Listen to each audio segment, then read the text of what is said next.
and welcome to Mary Makes. I'm Mary and today I am so excited to show you how to crochet this Mega-Pudgy Penguin. This took me so long to design and I love it so much. I put a lot of heart and soul into this design, so I hope that you love it as well. And I'm just really excited about it. Similar to my original Pudgy Penguin crochet pattern that I released last fall, this Mega-Pudgy pattern also features the iconic traits of pudgy penguins, including the hair tuft up here, the defined neckline, these cute little feet, as well as a well-defined body and head shape for this white part here. Now, let me tell you, designing the white part was such a pain. Like it took me a lot of trial and error to get this pattern just right so that the white part wouldn't spiral or sit in a weird way. If you crochet, then you know that when we crochet in the round, your stitches tend to spiral, and this is traditionally crocheting using the yarn over method while crocheting in the round. But what I did to overcome that was cleverly placing additional increases and decreases throughout the penguin so that the lines on either side would be clean. So this is going to be a pattern where you want to be mindful of your counting and make sure you keep an accurate stitch count. This video is sponsored by Pudgy Penguins. Follow @Pudgy Penguins Official on YouTube, as well as @Pudgy Penguins on Instagram for wholesome penguin content. As always, crocheting brings me a lot of joy, and I want to share that joy with all of you, which is why I like to make these free crochet-along tutorials on YouTube. With that said, I'd appreciate it so much if you helped support my work by purchasing the paid PDF of this pattern, linked below in the description. It's a 13-page pattern which includes step-by-step pictures along with the pattern for this wizard hat. And actually, while we're talking about the wizard hat, be sure to like and subscribe and hit the notification bell, because I'll be sharing the tutorial for how to make this wizard hat next week on my channel, so stay tuned for that. Okay, I think that's everything. Let's dive in. Actually, that was not everything. Editing Mary here with a couple of tidbits of extra information. First, the dimensions. Pudgy Penguin, Mega-Pudgy Penguin is about 30 inches tall and about 20 inches wide, like 24, 25 inches if you're counting the wings and the feet going this way.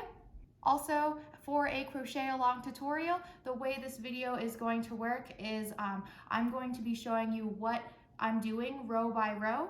Go ahead and speed up, slow down, pause, rewind the video as you need to complete your penguin. It might be helpful to keep track of your timestamp, just so you know where to go back. I'll also include timestamps below in the description for you to scrub through and find where you are at. And also, because I know I'm gonna get this question a lot, if you do wanna make this same pattern, but use a smaller crochet hook or thinner yarn, a smaller weight of yarn, you can totally do that. I just don't have the approximate quantity of yarn that you would need to do so. But as long as your crochet hook size is appropriate to your yarn, then you can use this pattern with any size yarn and crochet hook. Just know that it will impact the size of your final penguin. And lastly, if you think that this project might be a little too much for you right now, maybe you haven't used chenille yarn before, or maybe you haven't made something this big before, I would recommend you check out my video tutorial for this small Pudgy Penguin. I'll leave a link to this video as well as the PDF pattern for this penguin in the description below. Here are the materials that you'll need to crochet your very own Mega-Pudgy Penguin. Let's start with the yarn that you're going to need. First, you're going to need 1,400, that's 1,400 grams of size 7 jumbo chenille yarn. Today, I'm going to be using chenille home in the color boysenberry, just because that's what Pudgy Penguins requested I use to make this penguin, Mega-Pudgy Penguin, in the image of their wizard penguin. The 3 brands of size 7 jumbo chenille yarn I recommend using are 1, chenille home, 2, Sweet Snuggles, and 3, Parfait XL, which is available online at Premier's Yarns. Sweet Snuggles and Chenille Home are available at Michael's. So first you're gonna need 1,400 grams for the body color. Since Chenille Home and Sweet Snuggles come in balls of 250 grams, you know, 500, 1,000, 1,500, 6 balls comfortably covers what you're going to need for Mega-Pudgy Penguin.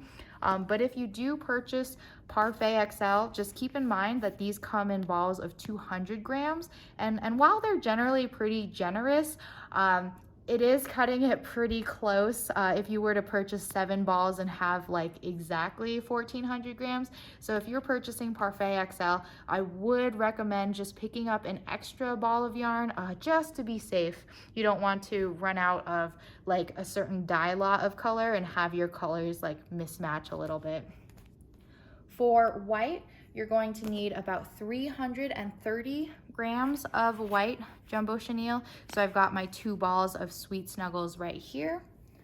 For yellow, you're only gonna need about 80 grams of yellow for the feet and the beak. So 1 ball, more than enough. Also, while I'm talking about yellow, if you are looking to crochet the wizard hat as well for Mega-Pudgy Penguin, you'll need a little bit of this yellow, maybe around 40 to 50 grams of yellow to embroider and sew on the stars onto the wizard hat. While we're talking about yarn, you will also, if you're already yarn shopping and you do plan on making the wizard hat, you'll want 2 balls of yarn, or about 450 grams of yarn to make that wizard hat. So that would be 2 balls of Sweet Snuggles or Chenille Home, or 3 balls of Parfait XL.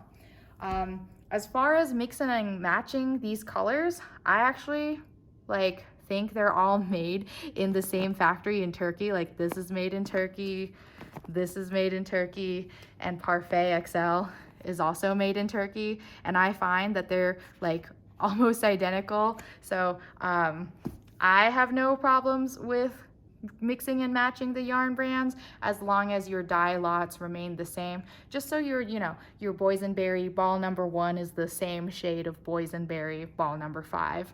So that's all of the size 7 jumbo chenille yarn you're going to need for Mega-Pudgy Penguin and the wizard hat. Ooh, that's a lot of yarn. For sewing it all together, you're just gonna need a little bit of size 4 worsted weight yarn. I've picked a ball of yarn out of my stash that closely matches my body color, and I recommend that you do the same. You're only gonna need about 50 grams of this, so you can use a close matching size 4 worsted weight yarn from your stash, and you really only need about 20 grams of white. This is what we'll use to sew on the beak and the feet onto the penguin's body. This is what we'll use to sew on the wings onto the penguin's body. So not a lot there. Even if your worsted weight yarn wasn't like this close of a color match, I would say just go ahead and use it. The reason why we use size 4 worsted weight yarn to sew is because this is more durable and it's easier to sew with.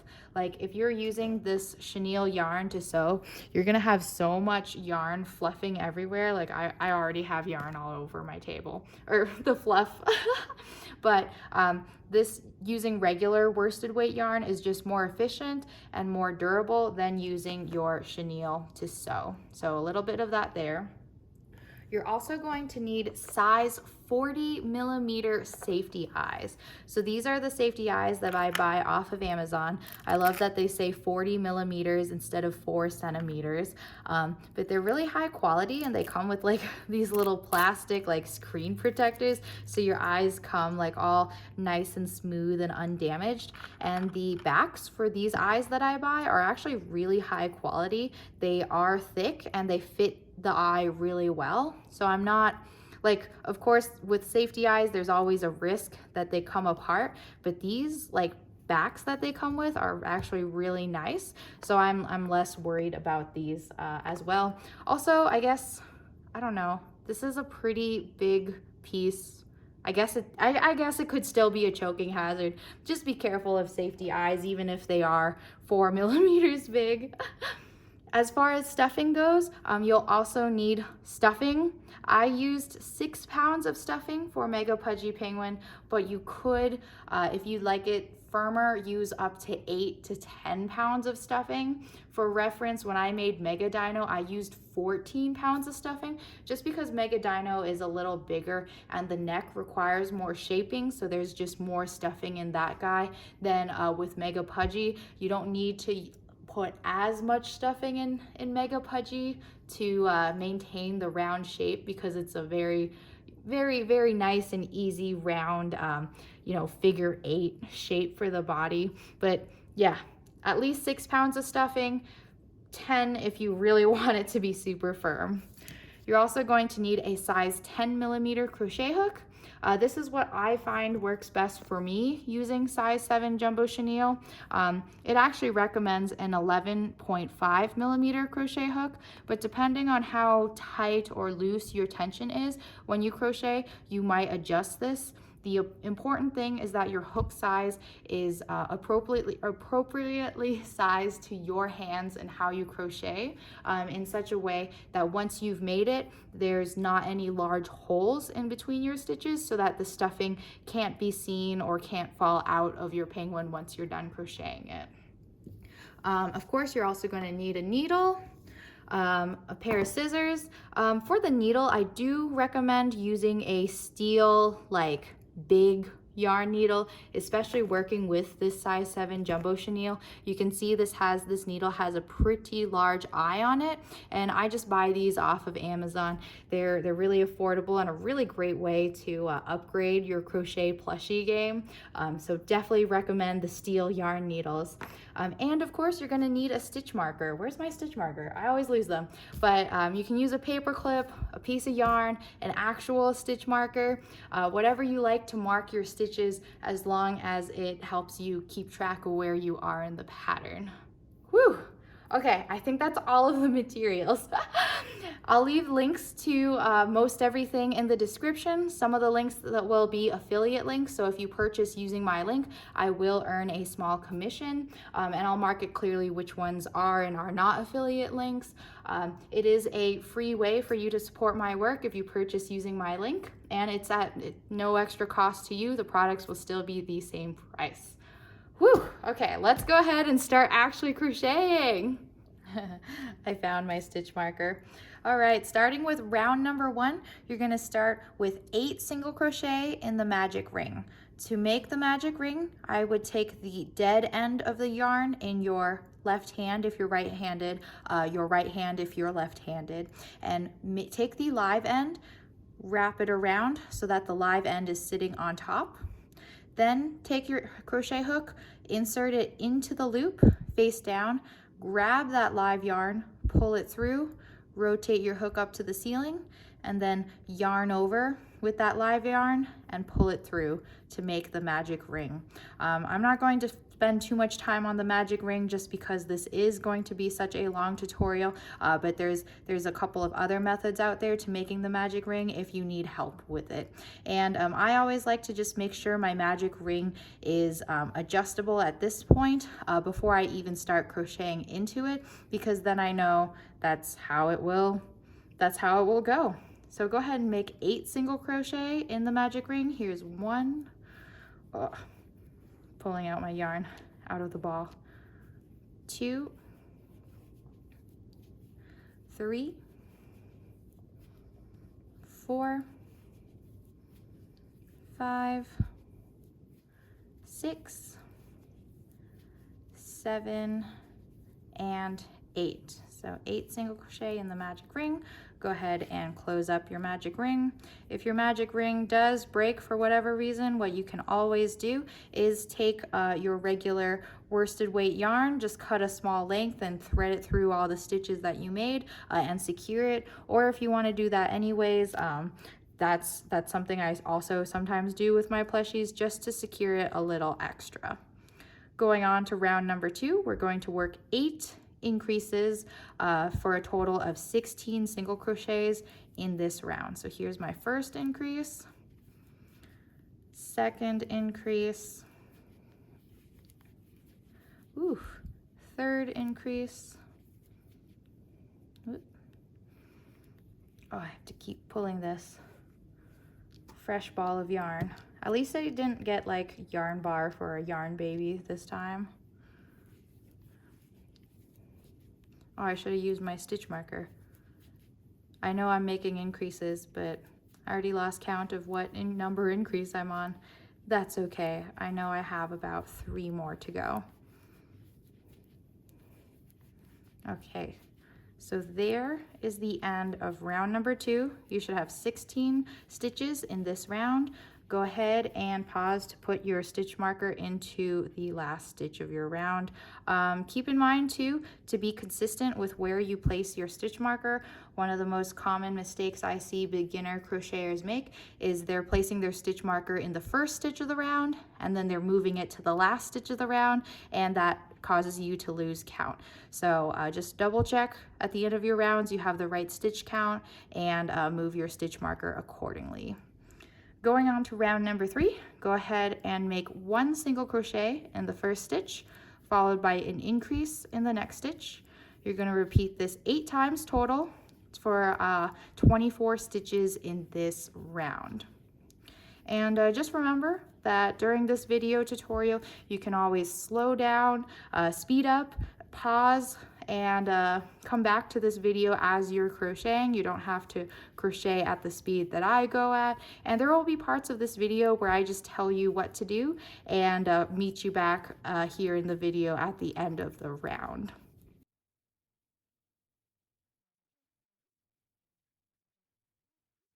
And here we are. I'm going to remove my stitch marker, last single crochet, and increase. All right. Oh, come on, borrowed of yarn.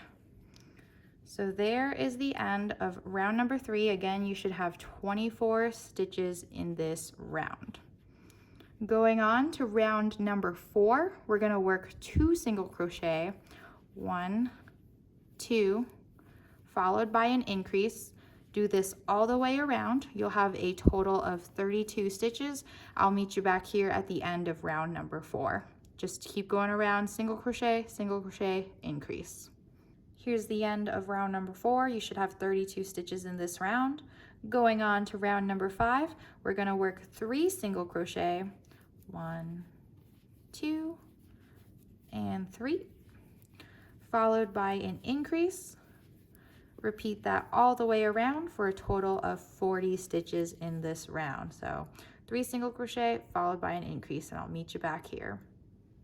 Here's the end of round number 5. Again, you should have 40 stitches in this round. Going on to round number 6, we're continuing the pattern. So go ahead and work 4 single crochet, 1, 2, 3, and 4, followed by an increase in the next stitch. Increase. Go ahead and do that all the way around. I'll meet you back here at the end of round number 6. You should have 48 stitches in this round. Here I am at the end of round number 6. Again, 48 stitches in this round. Going on to round number 7, you're just going to work 1 single crochet in each stitch all the way around. So again, you'll still have 48 stitches in this round, and I'll meet you back here at the end of round number 7. All right, here's the end of round number 7. Again, you should have 48 stitches in this round. Going on to round number 8, we're going to continue expanding in this round. So work 5 single crochet, 1, 2, 3, 4, and 5, followed by an increase. Do this all the way around, and you'll have a total of 56 stitches in this round. So I'll meet you back here at the end of round number 8. Continue doing 5 single crochet followed by an increase all the way around. Here's round number 8 completed. Again, you should have 56 stitches in this round. Going on to round number 9, you're just going to work 1 single crochet in each stitch all the way around the round. I'll meet you back here at the end of round number 9. Here's the end of round number 9. Again, you should have 56 stitches in the round, and your piece should start cupping a little bit because we're adding in these extra rows where we're not working any increases. Going on to round number 10, we're going to increase yet again. This time we're going to do 6 single crochet followed by an increase. So there's 1, 2, 3, 4, 5, and 6, followed by an increase. So go ahead and repeat that all the way around for a total of 64 stitches, and I'll meet you back here. Here's the end of round number 10. Again, you should have 64 stitches in this round. Going on to round number 11, we're just going to work 1 single crochet in each stitch all the way around, and again you'll still have a total of 64 stitches. So I'll meet you back here at the end of round number 11. Here is round 11 completed. You can see my penguin's head is growing out quite nicely. Going on to round number 12, we're going to expand yet again by working 7 single crochet, followed by an increase all the way around for a total of 72 stitches. So was that 1, 2, 3, 4, 5, 6, and 7, followed by an increase. Repeat that 7 more times and I'll meet you back here at the end of round number 12. And again, you should have 72 stitches in this round. All right, here is the end of round number 12. Again, you should have 72 stitches in this round. And at this point, your head should be cupping quite nicely. Starting in round 13, we're going to be starting the white part of the face. So what I'm going to do is I'm going to show you how many stitches you need to do in each color, the body color or white, on the screen. Just know that when you're working a color change, you do have to prepare that the stitch before.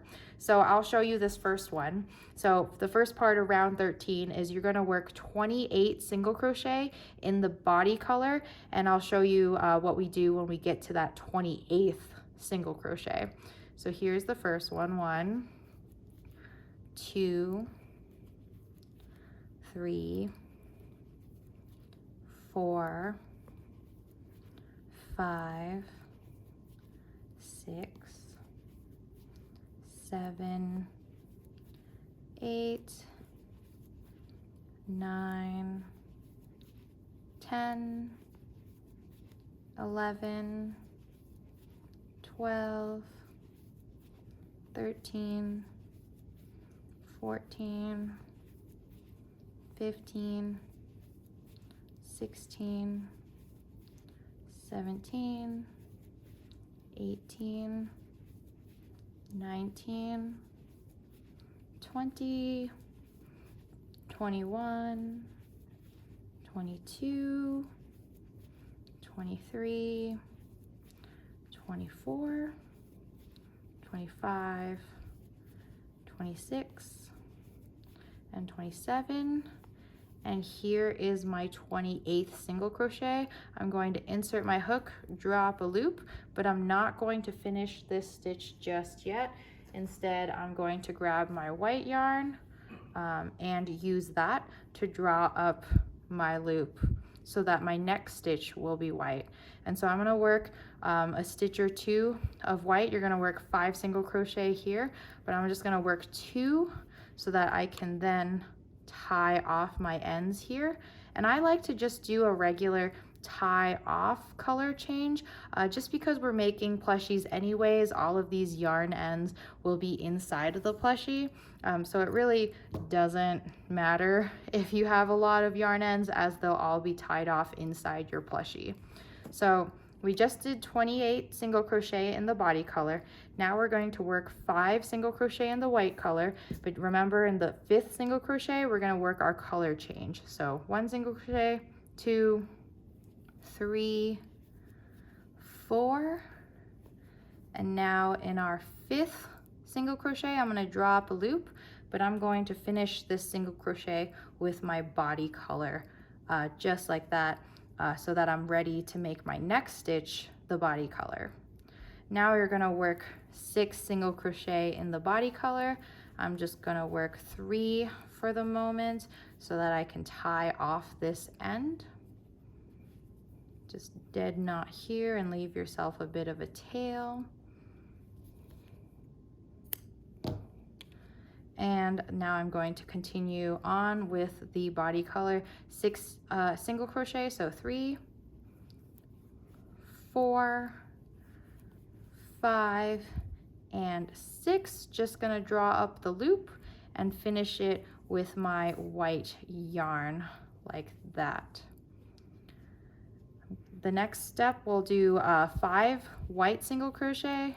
Just gonna work 3 really quickly, so then I can tie it off there and cut off my body color yarn.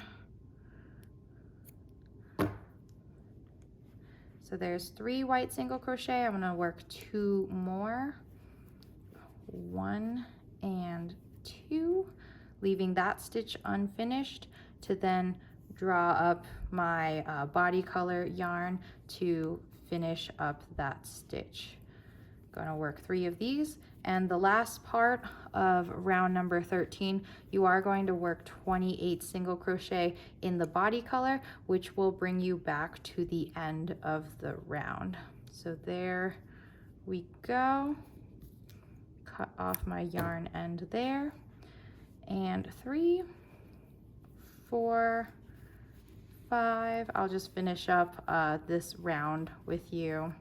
What, 6, 7, 8, 9, 10, 11, 12, 13, 14, 15, 16, 17, 18, 19, 20, 21, 22, 23, 24, 25, 26, 27, and here's my last stitch. Take out my stitch marker, 28, and put my stitch marker back in.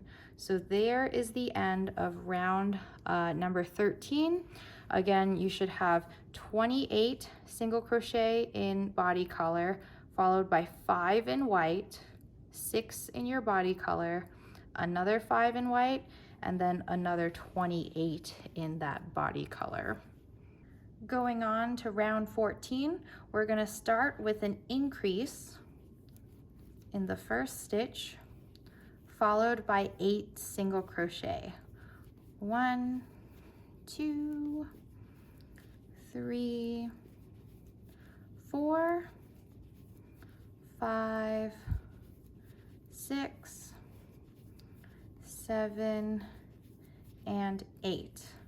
Go ahead and repeat that, the 8 single crochet, or sorry, the increase followed by 8 single crochet. Repeat that 2 more times. So here's the second time around. Increase, followed by 8 single crochet. 1, 2, 3, 4, 5, 6, 7, and 8.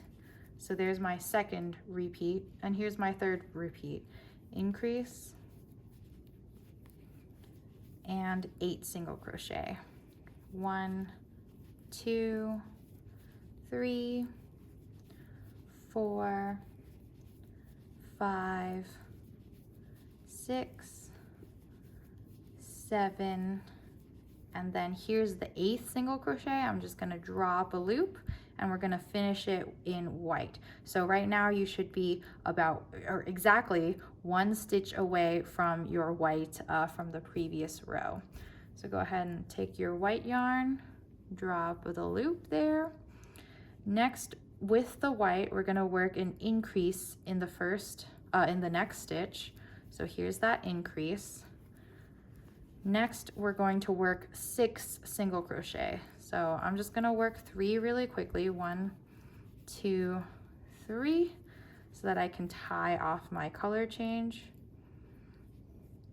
I'm not really a huge fan of carrying your yarn end over, and just because whenever I've done it, I feel like by not securing my end, the tension gets kind of wonky. But if you like to carry your yarn ends through so you don't have to do this color changes, all these color changes, that's totally up to you.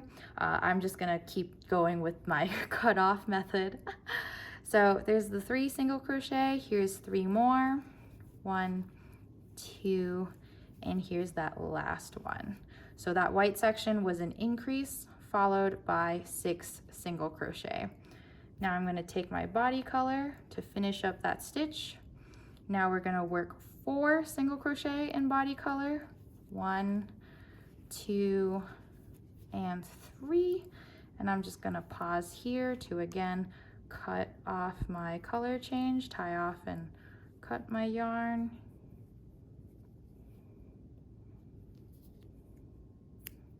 And then finish my last, my 4th body color stitch here.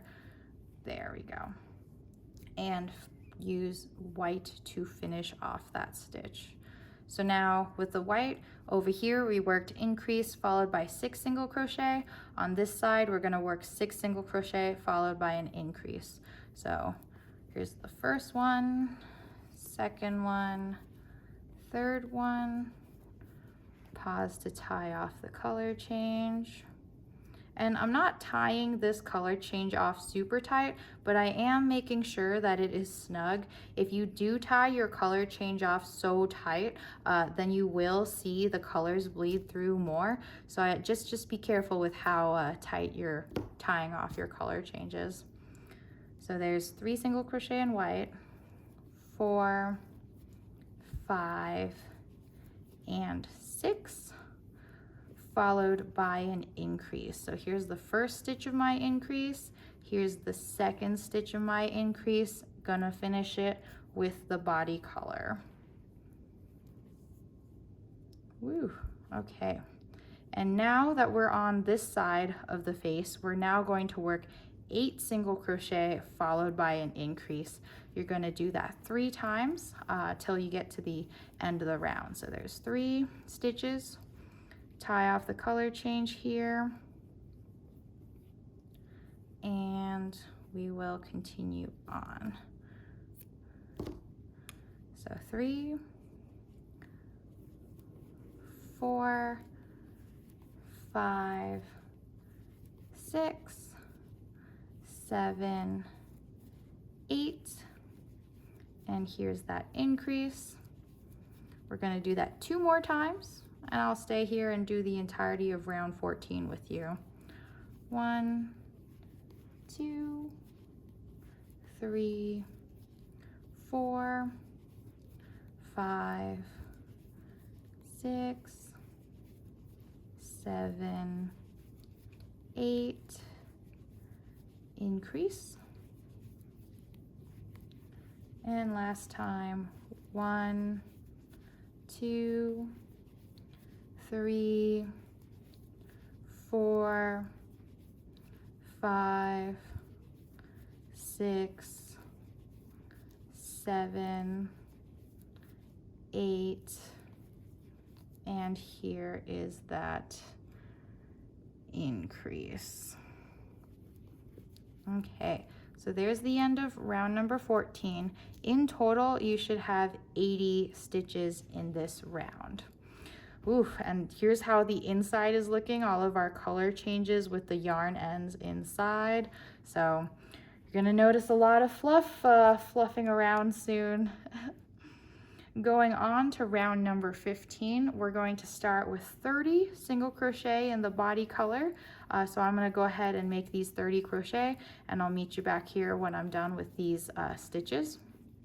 So here is my first 30 single crochet of round 15 completed. This is my 30th stitch, and I am going to be finishing it with white. With white now, we're just going to be working 8 single crochet.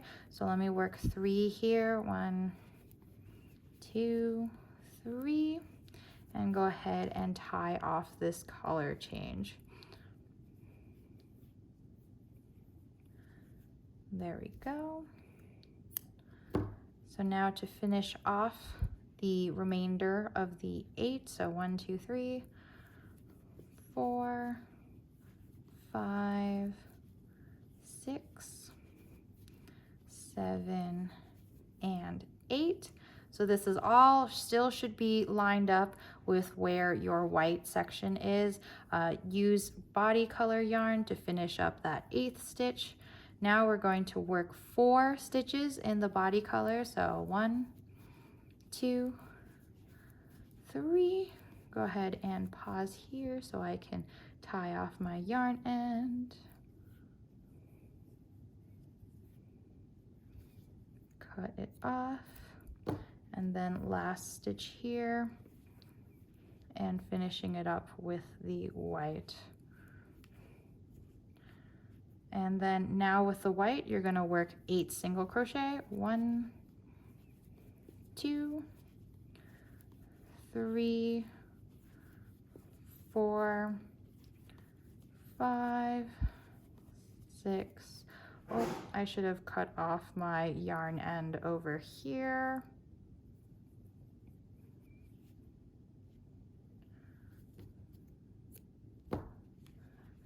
So that was 6, 7, and 8.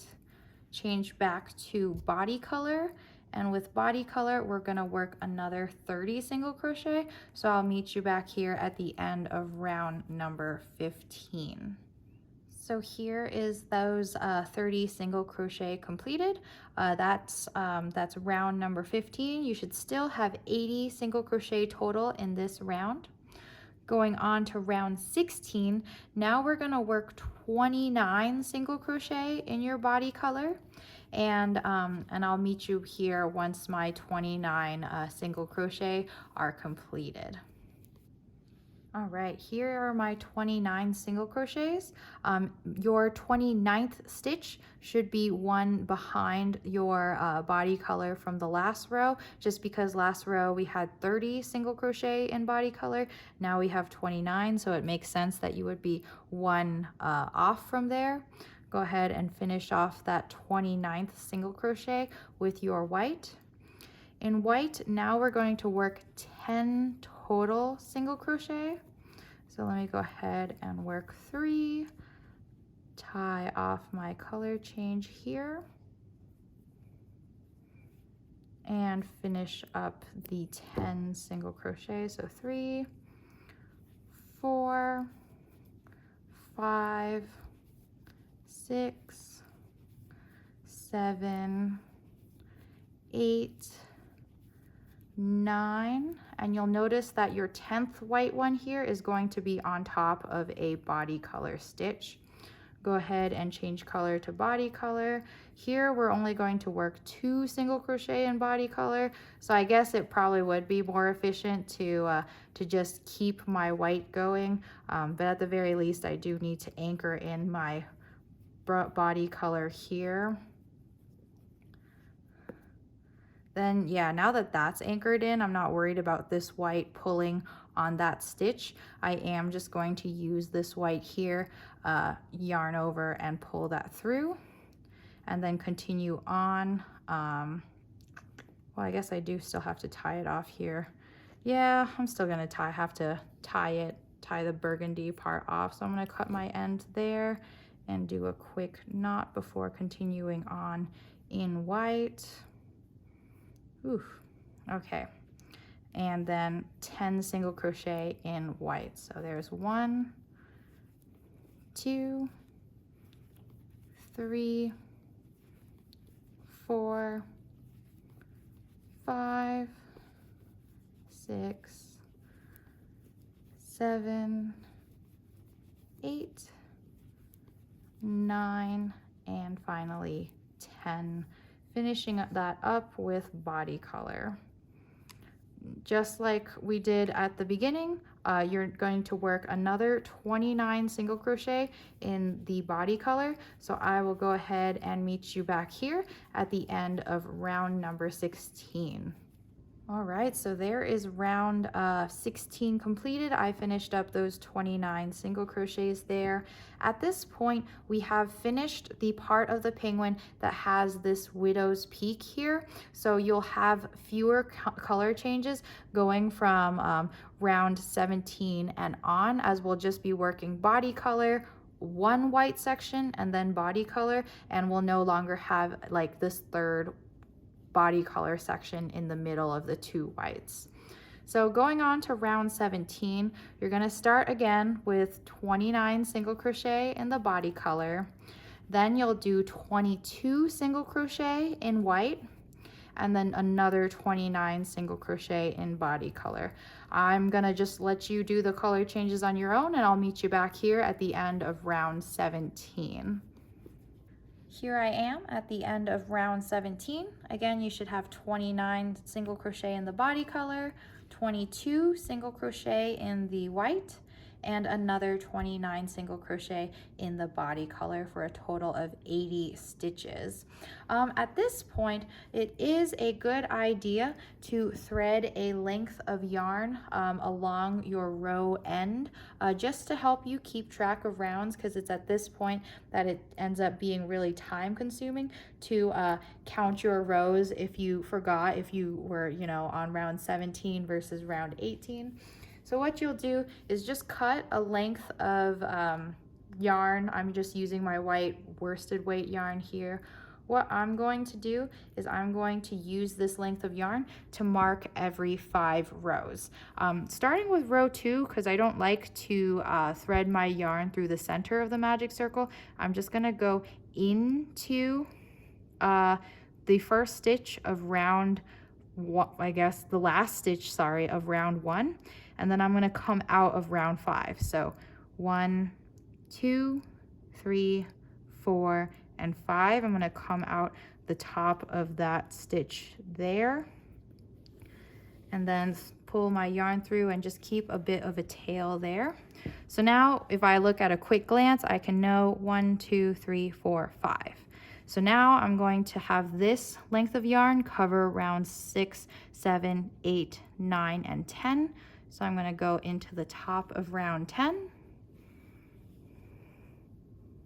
And now I'm going to thread it up again through the top of round 15. So that was 10, 11, 12, 13, 14, and 15. And that lines up that this is round 15 here, and I have 2 more rows on top of it because we did just finish round 17. So just something I like to do to help me count the rows. So then at a quick glance, you can just go 5, 10, 15, 16, and 17. Going on to round number 18. What you're gonna do is do 26 single crochet in the body color, followed by an invisible decrease as well as an increase. And I'm gonna stay with you as I do this with you, or as we crochet this round together, just because this is one of the techniques that I used in this Mega-Pudgy pattern to control the spiraling of your crochet stitches. By working an invisible decrease right next to an increase, we keep the we push the stitch over to where we want it to be. And so it's through these combinations of invisible decreases and increases that we control where the placement of each stitch is. So I'm almost done with my 26 stitches here. Couple more to go. Okay, and 26. So here's my 26 single crochet completed. I'm going to first work an invisible decrease. To work an invisible decrease, you're going to insert your hook into the front loop of the first stitch and then into the front loop of the next stitch and draw up a loop, yarn over, and pull through. The idea is that by yarning over and just pulling through two, that it still looks like a regular single crochet, but we've sneakily grabbed 2 stitches by their front loops, so it hides it better.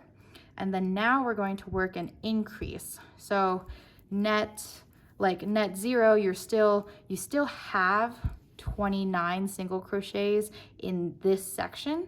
Just by working a decrease and putting an increase here, we're pushing the white stitch over slightly. So this is the second stitch of my increase. I am going to finish up my increase with my white yarn now. And with the white, just gonna work regular 22 single crochet. Let me just work 3 here so I can tie off the color change. But yeah, when I was testing this technique and going through all sorts of different invisible decreases and increase combinations, this is one of the ways I found to be most effective at controlling that. Because you see here, now that we combined these 2 columns of stitches and we've squished them into one, and then here we've made this column here grow, this additional increase here, this is pushing the white over, and this decrease here is conserving like the number of stitches we have in the round.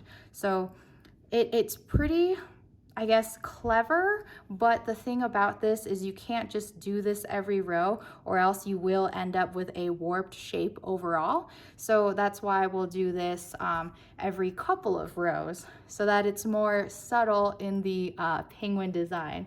But that's this is one of the reasons why I'm so freaking proud of this pattern, because it took me literally so many prototypes and so many tries to get this combination of stitches that would yield you a straight body, white body and face shape.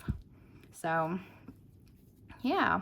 Also in a couple of weeks, I will be releasing a behind the scenes look at how I was designing this pattern. I was taking little video logs as I was designing Mega-Pudgy Penguin. So if that's something that interests you, please like and subscribe and hit the notification bell to be notified when that behind the scenes video designing Mega-Pudgy Penguin releases. Oh. So here I am, I've just completed my 22 white single crochets. On the other side now, when I'm reconnecting my body color, after I draw up my loop to finish that white single crochet, I'm immediately going to start with a invisible decrease. So go into the front loop of your first stitch, front loop of your second stitch, draw up a loop, yarn over, pull through 2, there's the invisible decrease, and follow that up with an increase. So on this side, we did decrease, increase. On this side, we're also doing decrease, increase.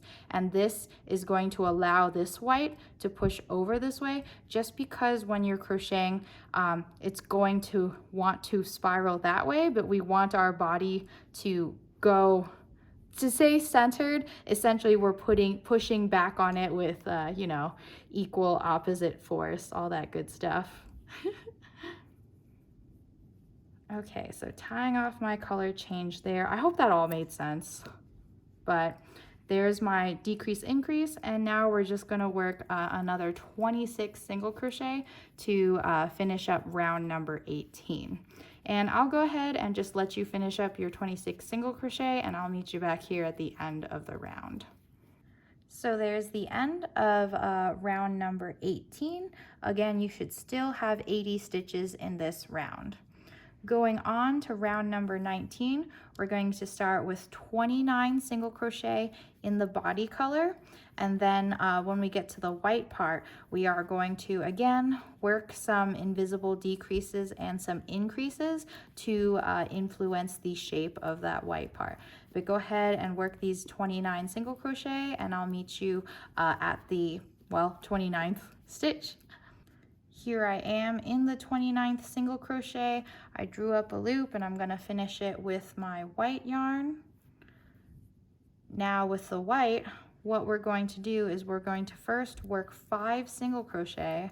1, 2, 3, 4, and 5. I'm gonna pause here to tie off my color change. And what I found during testing for this pattern is that it wasn't enough to simply do these invisible decreases and increases in the body color. At some point, we still have to just shift over the white rows as well. So what we're going to do is we're going to work an invisible decrease over here and an increase over here to shift the white over. So we did 5 regular single crochet. Here is my invisible decrease. Now we're gonna work 9 regular single crochet. 1, 2, 3, 4, 5, 6, 7, 8, and 9. Now we're going to work an increase over here to balance out that decrease we did on the other side. And finally finish off with 5 single crochet.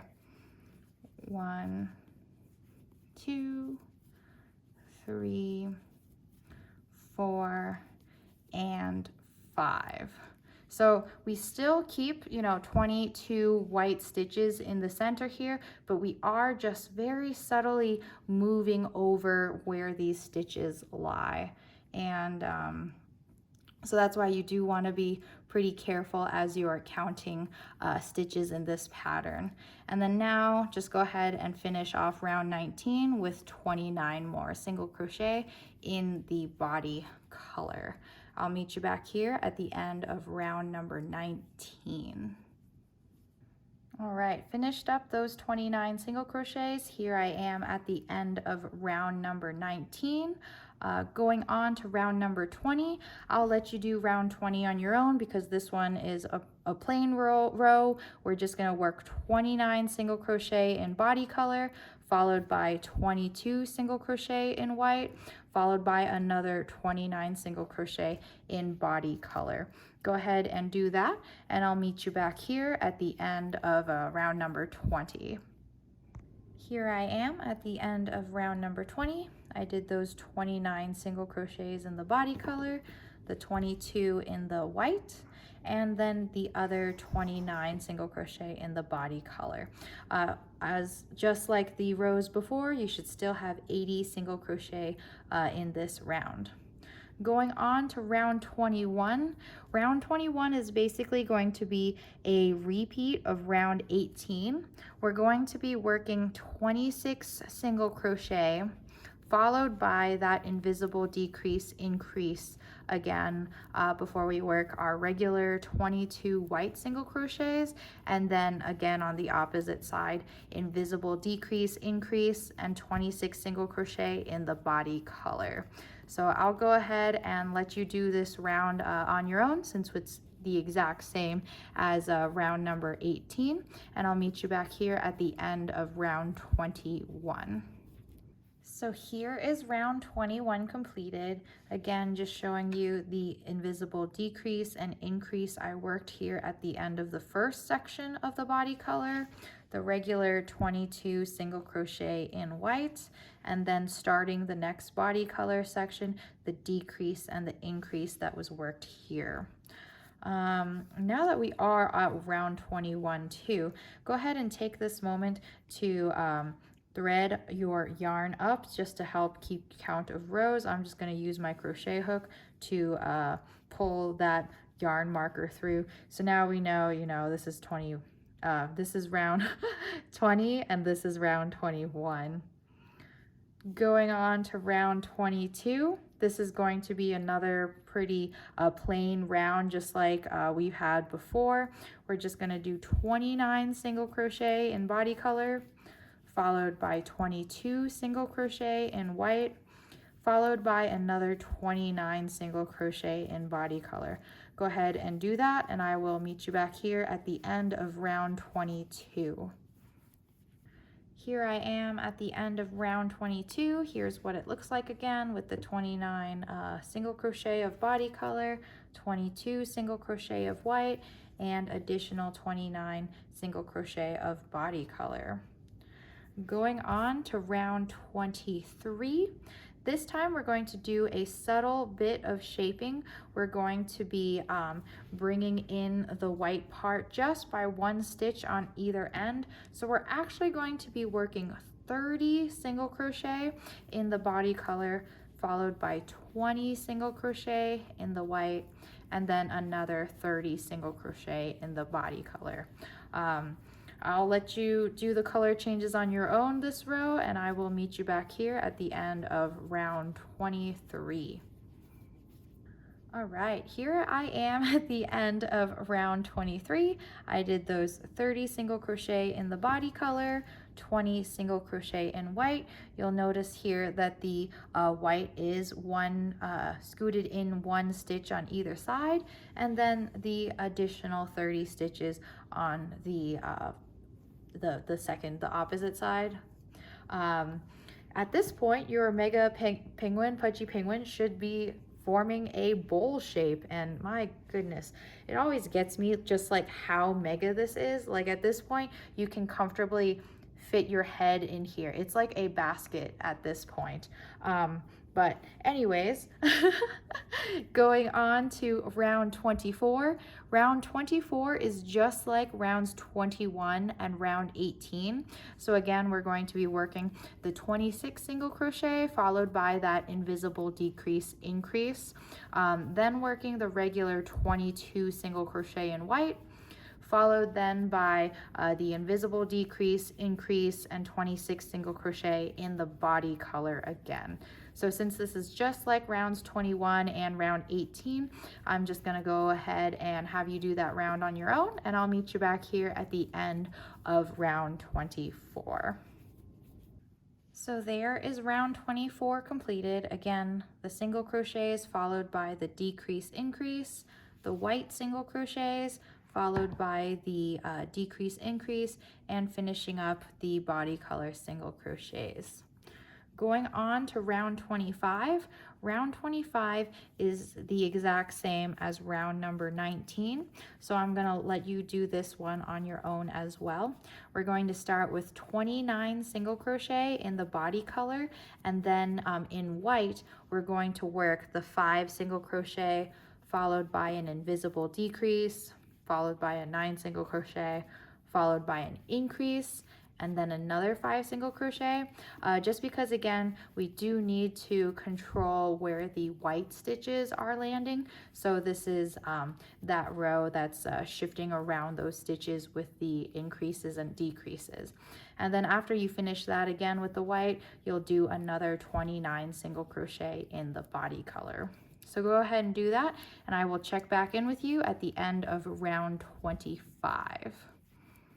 All right, here is round 25 completed. We've got those 29 single crochet, and then with the white, we've got 5 regular single crochet. Here's my decrease, 9 single crochet. Here's my increase, 5 more single crochet, and then the 29 body color single crochets. Going on to round 26. Round 26 is just like some of our earlier rounds here. We're just going to do 29 single crochet in the body color, followed by 22 single crochet in white, followed by another 29 single crochet in body color. Still have 80 stitches in this round, so I'll let you get to it. I'll see you back here at the end of round 26. Here is round 26 completed. I've got those 29 single crochet in body color, 22 single crochet in white, and another 29 single crochet in the body color here. Now that we have finished round 26, go ahead also and bring up your yarn that's marking the every 5 rows. I just like to do that, you know, after every multiple of 5. Going on now to round 27. Round 27 is going to be just like rounds 24, 21, and 18. This is the row where you're going to work 26 single crochet, followed by an invisible decrease and then an increase. Then in the white, you'll work 22 single crochet, and then back in the body color, do the invisible decrease, increase again, and finish up with 26 single crochet.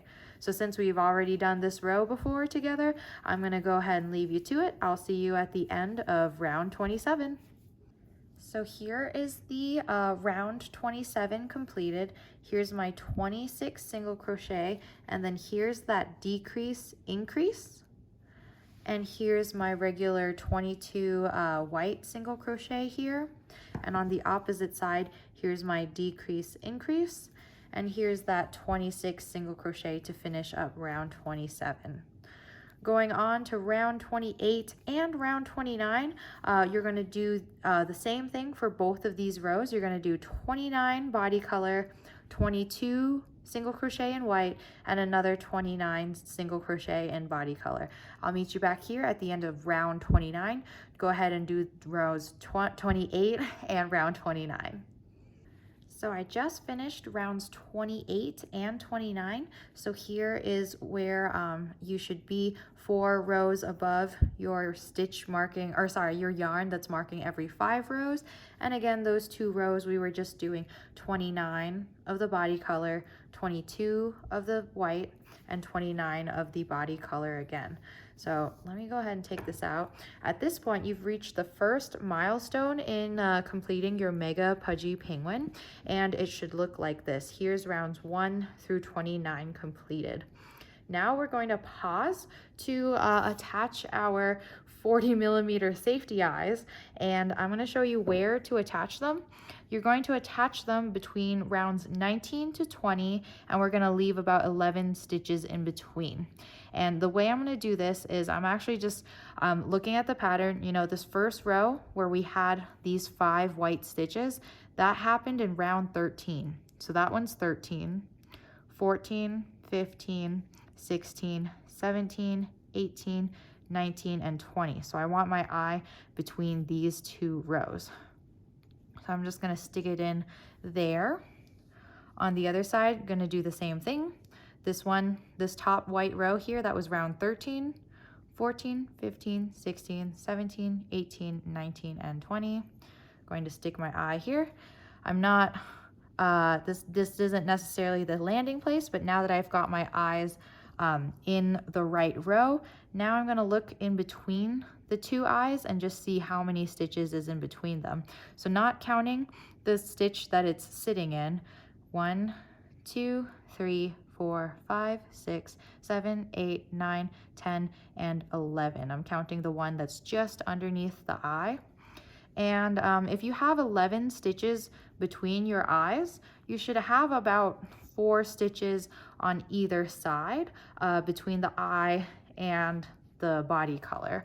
So once you've got your eyes placed and you're happy with the placement, go ahead and take the backs for your eyes and place them on. I'm gonna do that, just that here. Ooh. And you can hear the stiff snap, hopefully over the camera. And I'm gonna do that again.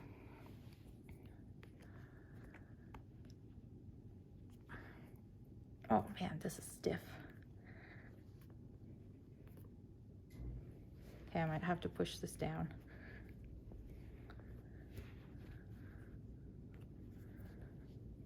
Oh.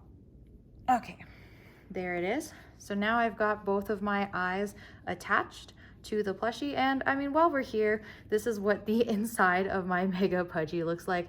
There's all my yarn fluff in there. But there we go. There is the eyes attached here.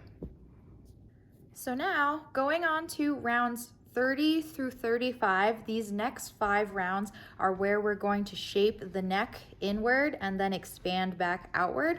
For these next 5 rounds, I would highly recommend you just be extra careful in terms of counting your stitches, just because it's going to be, I tried to make the pattern as standard as possible, but there's only so much you can do to achieve the shaping that I wanted to get. So with round 30, in your body color, you're gonna start with 8 single crochet, 1, 2, 3, 4,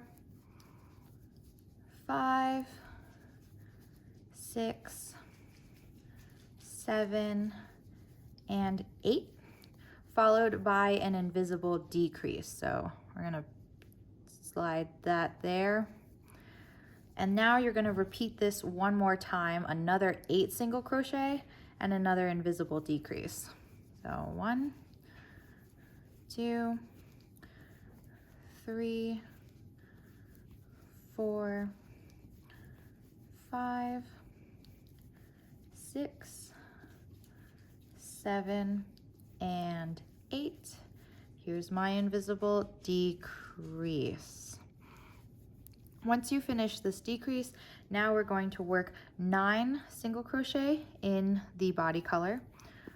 1, 2, 3, 4, 5, 6, 7, 8, and here's the 9th stitch. That brings us right up against the white part of the body. Go ahead and finish up that 9th single crochet with your white yarn. Now in the white, we're going to work 1 single crochet, followed by an invisible decrease. And then we're going to work 7 single crochet. I'm going to pause really quick to just tie off my color change here.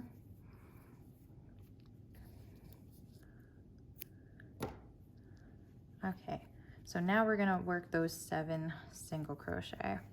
1, 2, 3, 4, 5, 6, and 7. Now that you've worked those 7, go ahead and work an invisible decrease. This should be pretty much in the middle of your penguin's eyes. So here's that decrease. Now we're going to work another 7 single crochet. 1, 2, 3, 4, 5, 6, and 7. Now we're going to work another invisible decrease. And finally, 1 last white single crochet. In this stitch, we're going to finish it up with our body color. Going on to this side of the face, we're going to do 7 single crochet.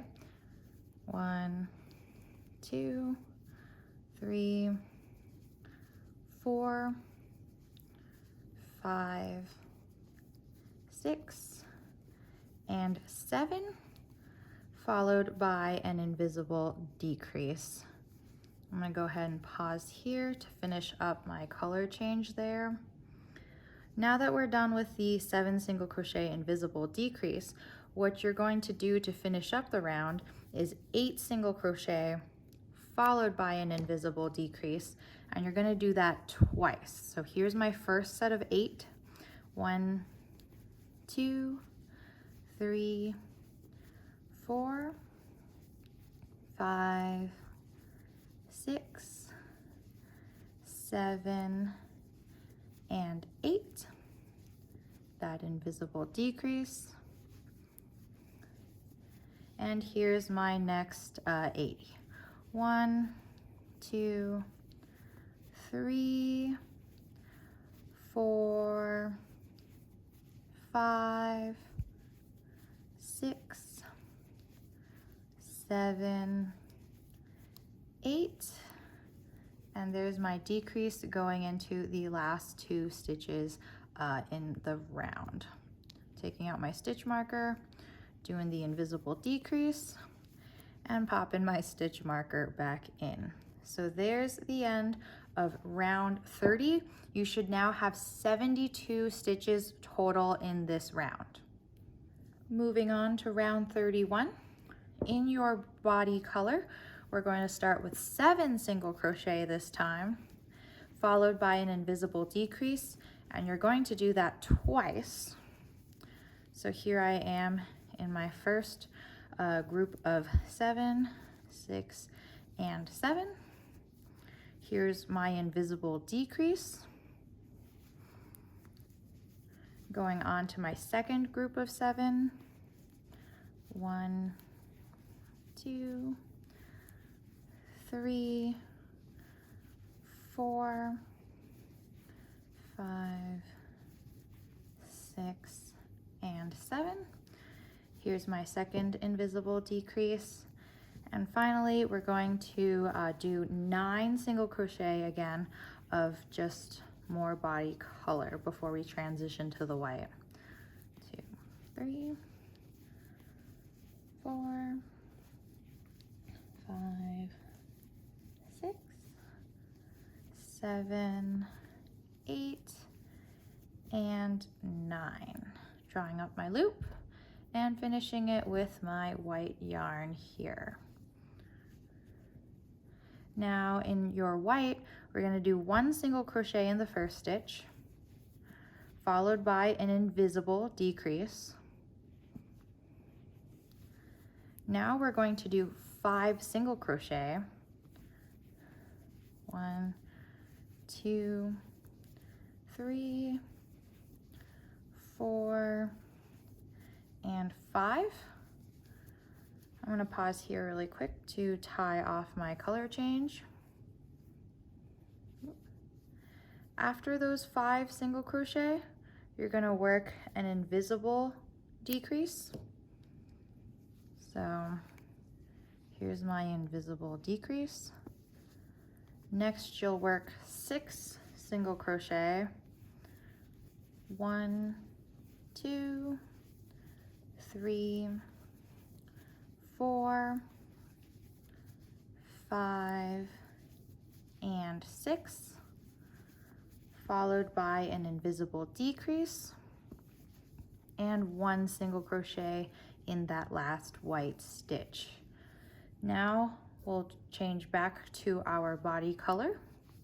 And in your body color, we're first going to work 6 single crochet. So 1, 2, 3, 4, 5, and 6, followed by an invisible decrease. Gonna pause here to finish up my color change. After this, we will go ahead and work 7 single crochet, followed by an invisible decrease, and we're gonna do that twice. So here's my first set. 1, 2, 3, 4, 5, 6, 7, and here's that invisible decrease. And here's my second set now. 1, 2,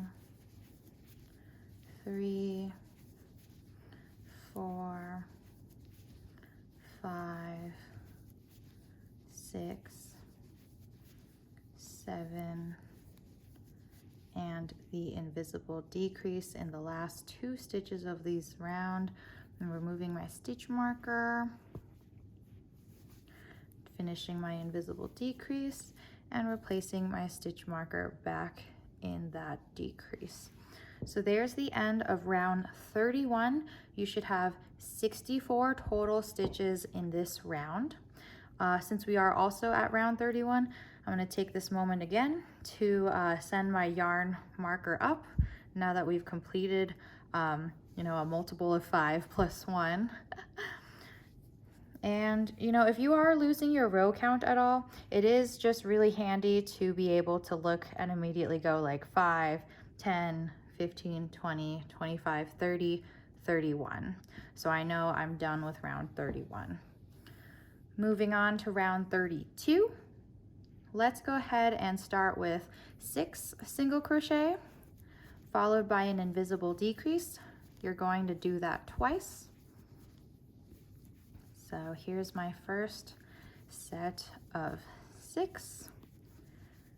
Here's my invisible decrease. going on to my second set of 6. 1, 2, 3, 4, 5, 6, and decrease. And then finally 9 single crochet, just like the previous 2 rows. 1, 2, 3, 4, 5, 6, 7, 8, and 9. So now I am going to finish up my 9th single crochet with my white yarn. And in our white yarn, we're still gonna continue with the decreasing. In the first white stitch, you'll work 1 single crochet, followed by an invisible decrease. Then you'll work 4 single crochet. 1, 2, 3, and 4. Followed by another invisible decrease. I'm gonna pause here and tie off my color change.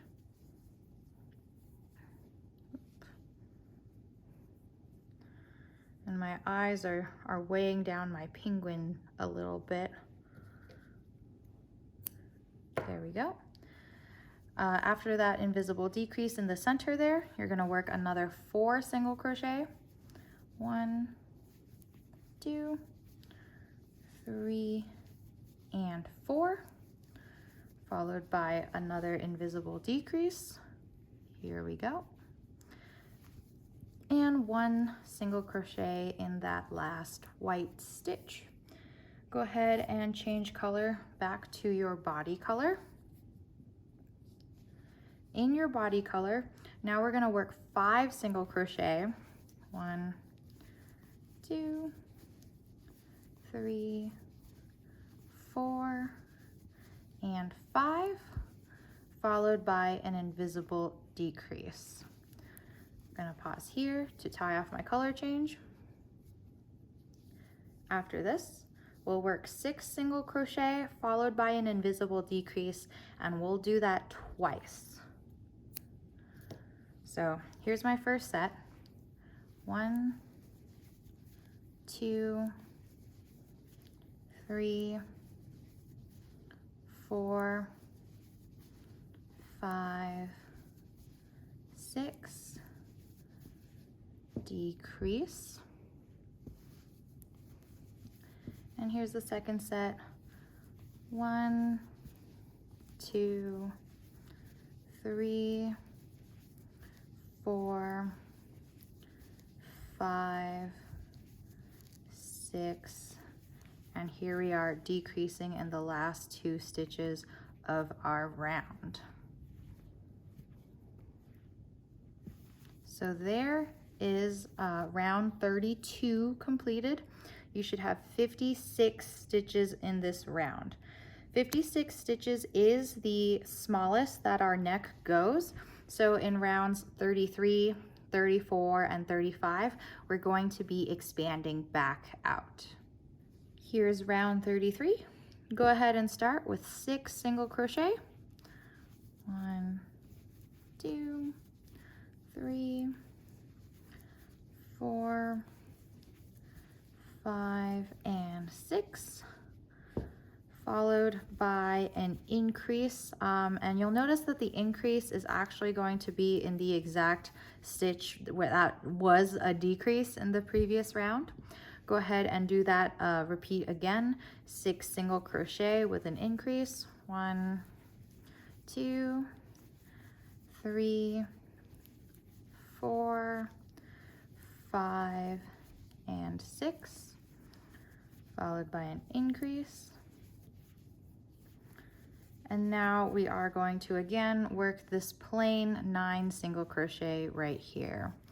1, 2, 3, 4, 5, 6, 7, 8, and 9. Go ahead and finish up that 9th single crochet with your white yarn.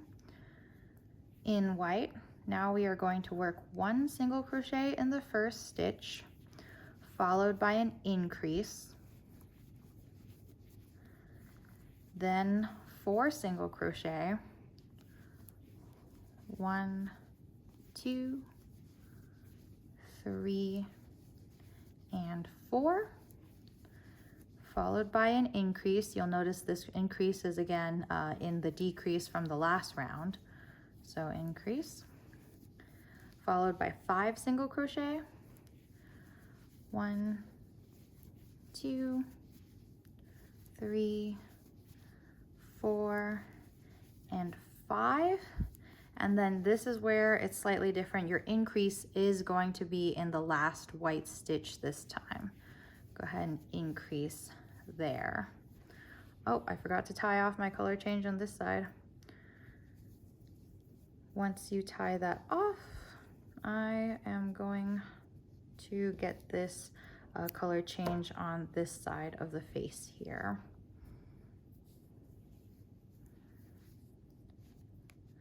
So now that we've done that increase in the last white stitch, in your body color, you're going to work 5 single crochet, 1, 2, 3, 4, and 5. Now I'm going to work an increase. Pause to tie off my color change again. I know this pattern's going to be a lot. You're basically doing a 2 color changes every round because of the white section. And then after the 5 single crochet and increase in the body color, now you're going to do 6 single crochet followed by an increase, and you'll do that twice. So here's my first set of 6 single crochet.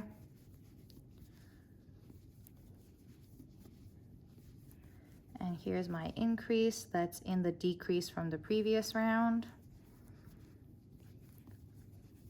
And here's my second set of 6 single crochet. 1, 2, 3, 4, 5, 6, and here's the last increase in the very last stitch of this round. So that concludes round 33. Because of all the increases we made, you should now have 64 stitches in this round. Round 34, we're going to start with 7 single crochet followed by an increase, and you're going to do that twice, followed by 9 single crochet. I wonder if you're getting the hang of the pattern a little bit here. Even though the increases and decreases, I had to put them in specific places to get the shaping that I wanted, I still tried my best to make sure they followed some semblance of a pattern. So here's that second set of 7 single crochet. 7, and here is my increase. Now I'm working my regular old 9 single crochet here. 1, 2, 3, 4, 5, 6, 7, 8, and 9. So now changing colors back to white. In white, you're going to start by working 2 single crochet followed by an increase. So there's my 2 single crochet, and here's my increase.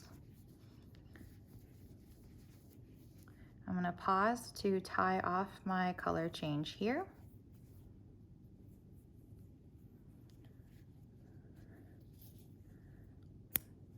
Now you're going to work 5 single crochet.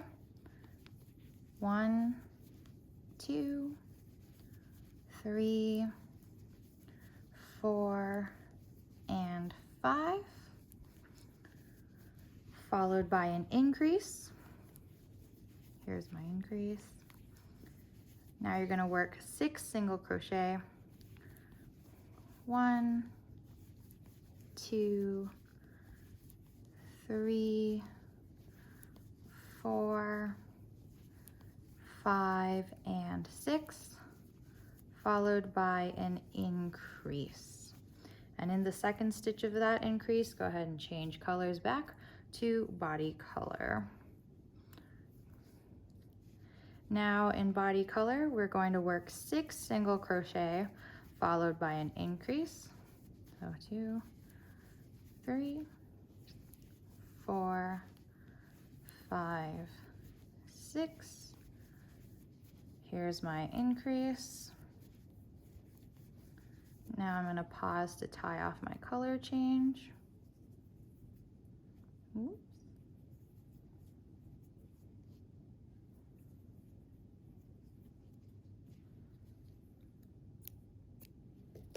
Next, we're going to work 7 single crochet followed by an increase, and you're going to do this twice. And that will get you to the end of this round.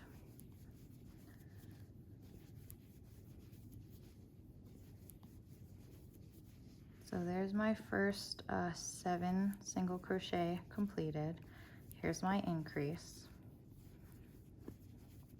Here's my second set of 7 single crochet. 1, 2, 3, 4, 5, 6, and 7. And in that very last stitch of the round where my stitch marker is, go ahead and work that increase. So that is round 34. You should have 72 total stitches in this round, and you should be noticing that the shaping of your neck is starting to be a little bit more apparent. Round 35, we're going to start with 8 single crochet followed by an increase, and you're going to do this twice.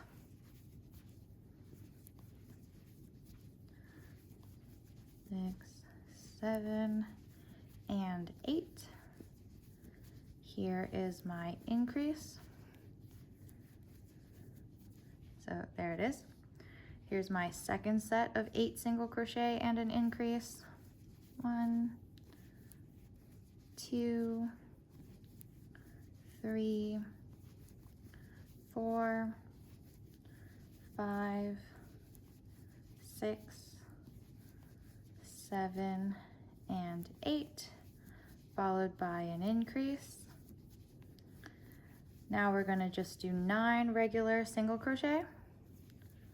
1, 2, 3, 4, 5, 6, 7, 8, and then 9. In white now, switching to doing your color change and switching to white. Now we're going to work 3 single crochet. 1, 2, and 3, followed by an increase. I'm gonna pause here to tie off my color change so I don't forget it like last row.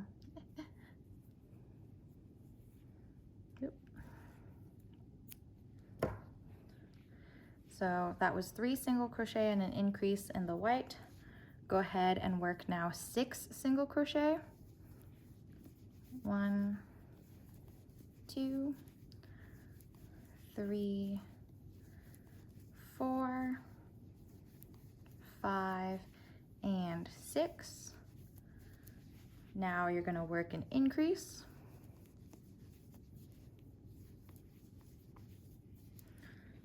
Now you're going to work 7 single crochet.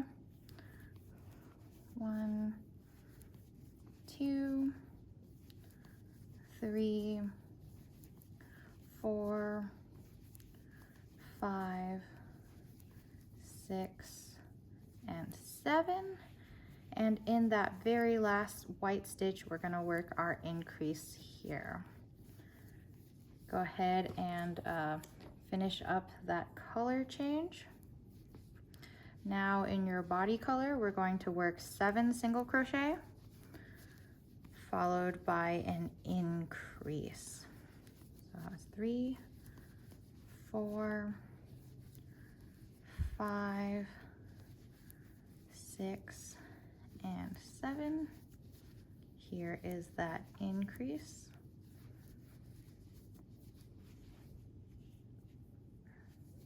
Let me tie off my color change here again. Oof.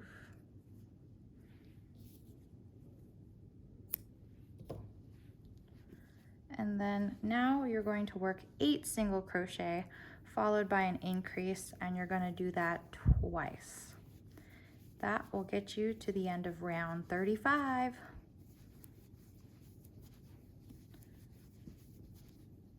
6, 7, and 8. Here's my increase. And here's my second set here. 1, 2, 3, 4, 5, 6, 7, and 8. And we'll work that increase in the very last stitch of the round and put my stitch marker back into my last stitch. So there is round 35 completed. You should now have 80 stitches again in this round. So there are the neck rounds. We did the decreasing down to 56 stitches and increasing back up to 80 stitches. And just for a zoom out for a moment there, here is what your penguin should look like now with rounds 30 through 35 completed. Ooh, can you see that okay on the camera? Yeah.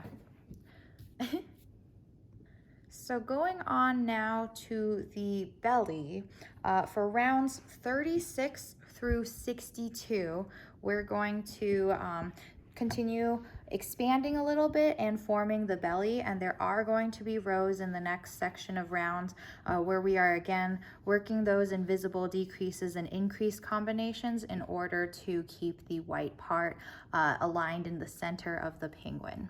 So round 36, we're going to go ahead and start with 9 single crochet followed by an increase.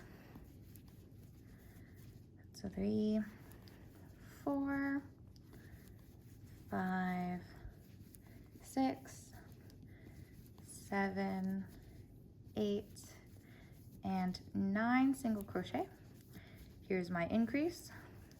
You're going to repeat that one more time, so do another 9 single crochet and increase. 1, 2, 3, 4, 5, 6, 7, 8, 9, and here's that increase. And then now, unlike the previous rows, we're actually going to work 8 single crochet followed by an increase instead of the plain old 9 single crochet there. So 1, 2, 3, 4, 5, 6, 7, 8, and increase. And in the second stitch of that increase, go ahead and change colors now to white. And in white, we're going to start by working 16 single crochet. So I'm just going to count to 1, 2, 3 really quickly so that I can tie off my color change.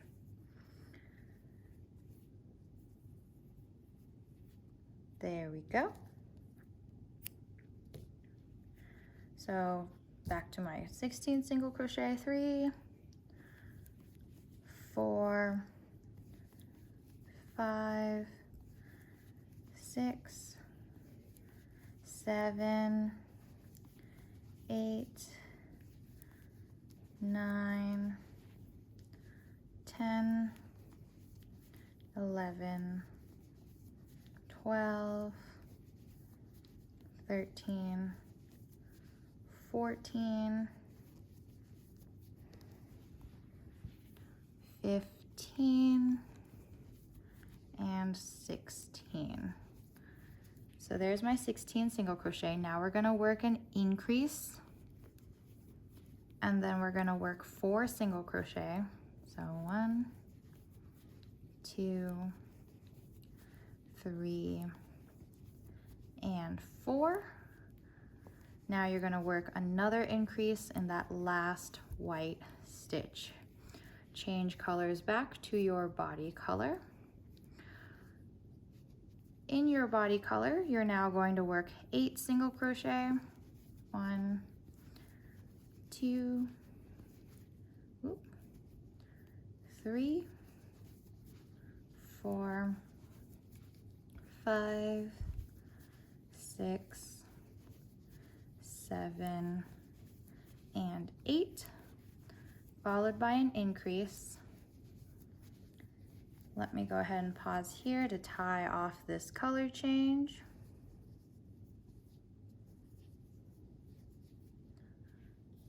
I feel like it's at this point that like your Mega-Pudgy Penguin starts getting really unyieldy. So to finish off round 36, you're now gonna do 9 single crochet, followed by an increase, and you're gonna do that twice.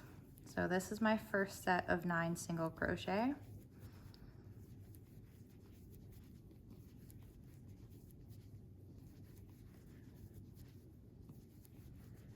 And 9. Here's my increase. And here is my second set of 9 single crochet increase. Ooh.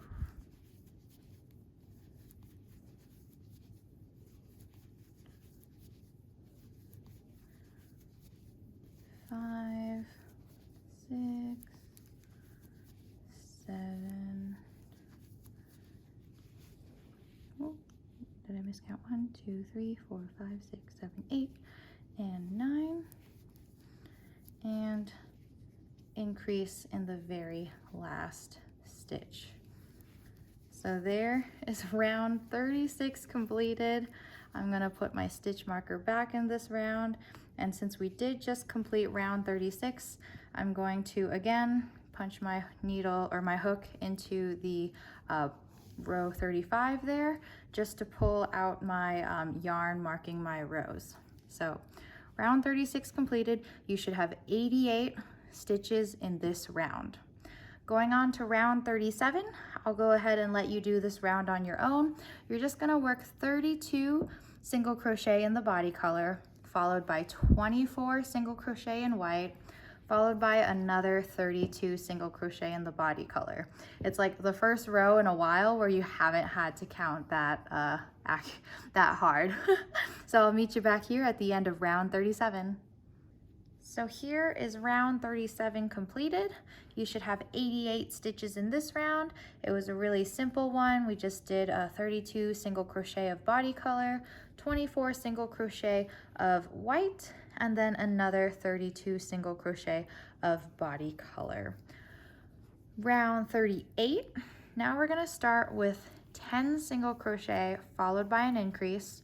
You're gonna repeat that twice. So here's my first set of 10 single crochet.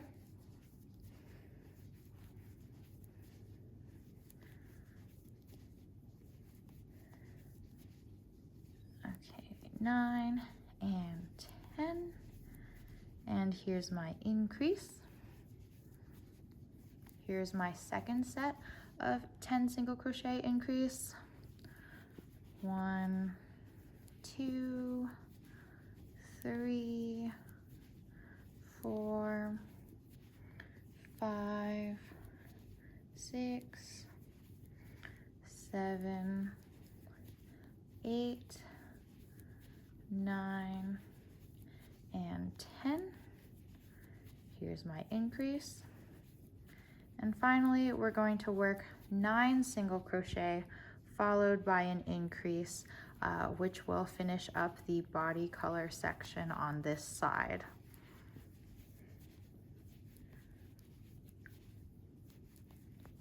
Four, 5, 7, 8, and 9. And here is that increase. In the second stitch of that increase, I'm going to go ahead and change colors back to white. And in your white yarn, you're going to start by working 17 single crochet. So here's my first 3 stitches so that I can finish up the color change.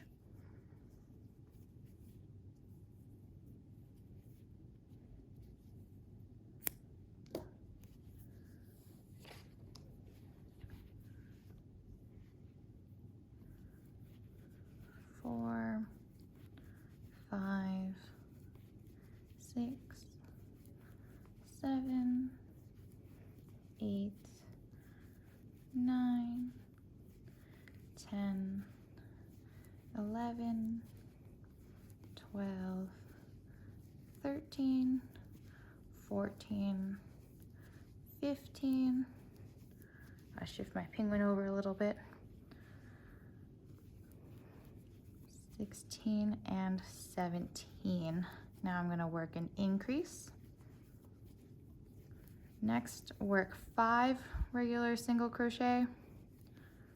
1, 2, 3, 4, and 5, followed by an increase in the very last stitch there. Go ahead and change colors to body color. In body color, now we're going to work 9 single crochet. 1, 2, 3, 4, 5, 6, 7, 8, and 9. Followed by an increase. I'm gonna go ahead and pause to tie off my color change.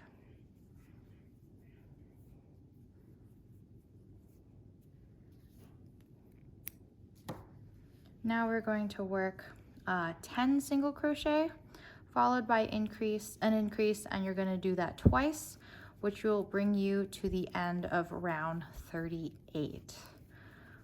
These rounds are getting really big now as we really start increasing our stitch count.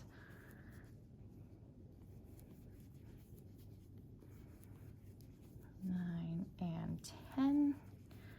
Here's that increase. And here is my second set of 10 single crochet with an increase.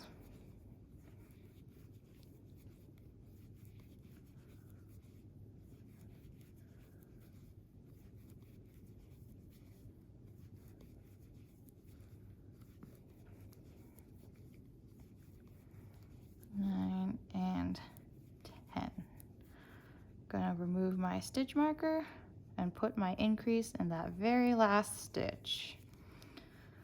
Woo, there's the end of round 38. You should have total 96 stitches in this round.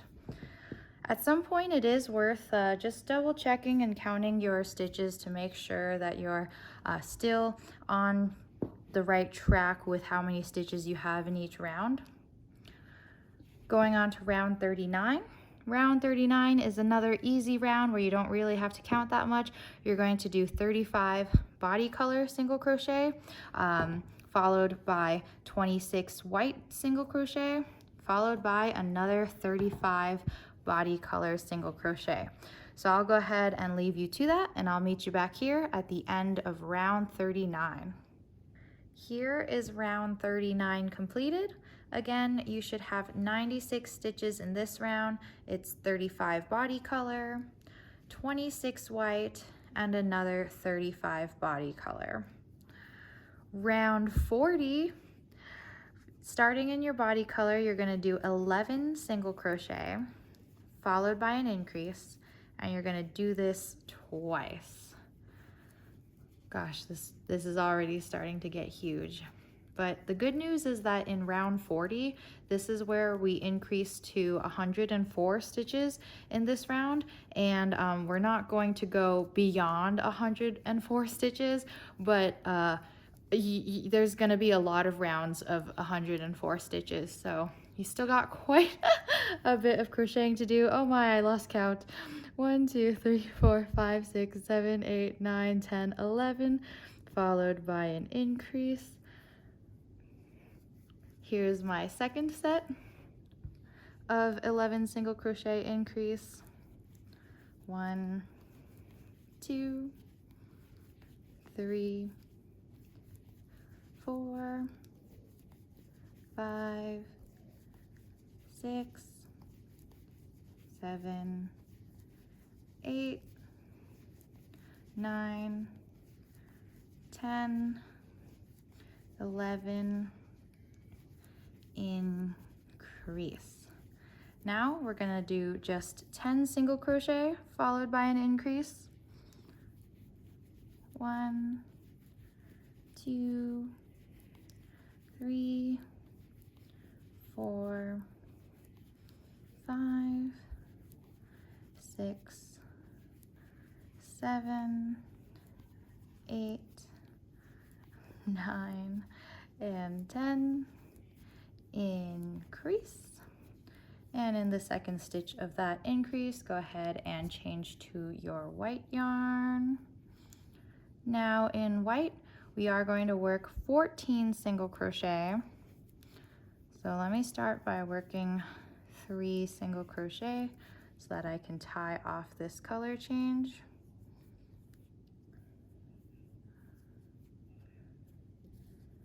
And cut it off there. So 3, 4, 5, 6, 7, 8, 9, 10, 11, 12, 13, and 14. Now we're going to work an increase. Here's my increase. Now we're going to work 10 single crochet. 1, 2, 3, 4, 5, 6, 7, 8, 9, and 10, followed by an increase in that very last white stitch. Go ahead and change colors back to body color. I'm also going to have to get a new ball of yarn here in a second. In body color, you're going to start by working 10 single crochet. 1, 2, 3, 4, 5, 6, 7, 8, 9, and 10, followed by an increase. And let me go ahead and pause to tie off my color change.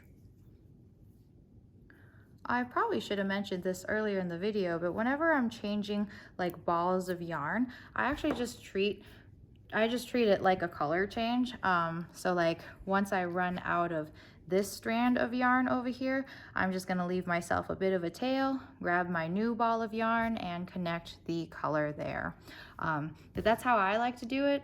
So, if you want, you can always like tie a knot, do whatever you like to do to continue the color you have going. Just know that since it is a plushie, you can keep all of your yarn ends inside, and I think that's why I like making plushies so much, is you don't have to deal with sewing in yarn ends as much as like blankets. Oh my gosh.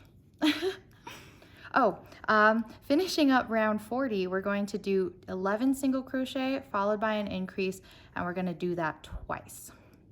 So I finished my 10 increase. I'm now on my first set of 11 single crochet.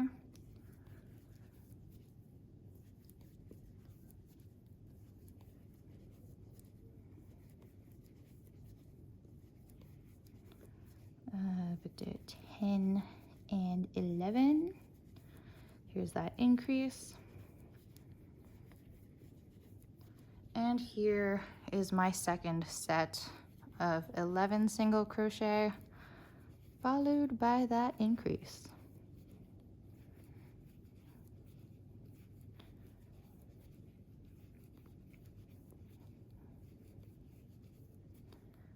Okay, 10, 9, 10 and 11. Gonna remove my stitch marker here. Here's my increase in the very last stitch. Gonna put my stitch marker back in. And there is the end of round 40. You made it here. You are now at 104 stitches in this round. We are more than halfway through. In total, Mega-Pudgy Penguin has 76 rounds, and we're already on round 40. So great job on making it here. Going on to round 41, I'll let you do round 41 on your own. We're gonna do 38 single crochet in the body color, followed by 28 single crochet in the white, followed by another 38 single crochet in the body color. I'll meet you here at the end of round 41. So here is round 41 completed. I'm going to also pause here to pull my yarn that's marking my rows up now so that we can continue counting every 5 rows there. All right, going on to round 42.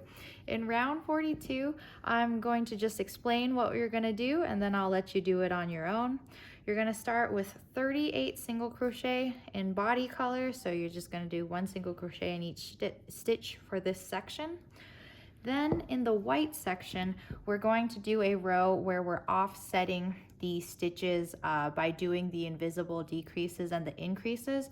So in your white section here, you're then going to work 6 single crochet, followed by an increase, followed by 11 single crochet, followed by an invisible decrease, followed by 8 single crochet. And then on the other side, you'll be doing another 38 single crochet in body color. Still have 104 stitches in this round. I'm gonna go ahead and complete round 42, and I'll see you back here at the end of this round. So I've just completed round 42, which again, we did the 38 single crochet, followed by in white, we did 6 single crochet, and we put an increase here, followed by 11 single crochet, and the invisible decrease here. Oh, right there, there it is, it's invisible, I couldn't even find it. Followed by the 8 single crochet. And I thought I'd offer a quick explanation on why we put the increase on the right side.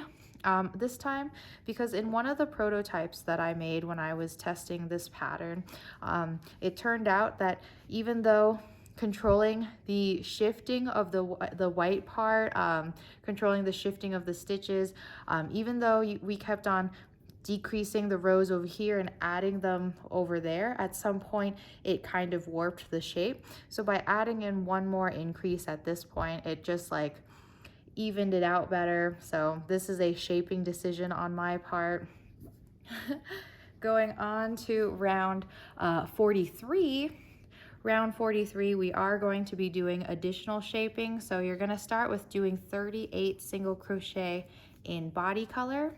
Then in white, you're going to do 1 single crochet, followed by an invisible decrease, followed by an increase, followed by then 24 single crochet.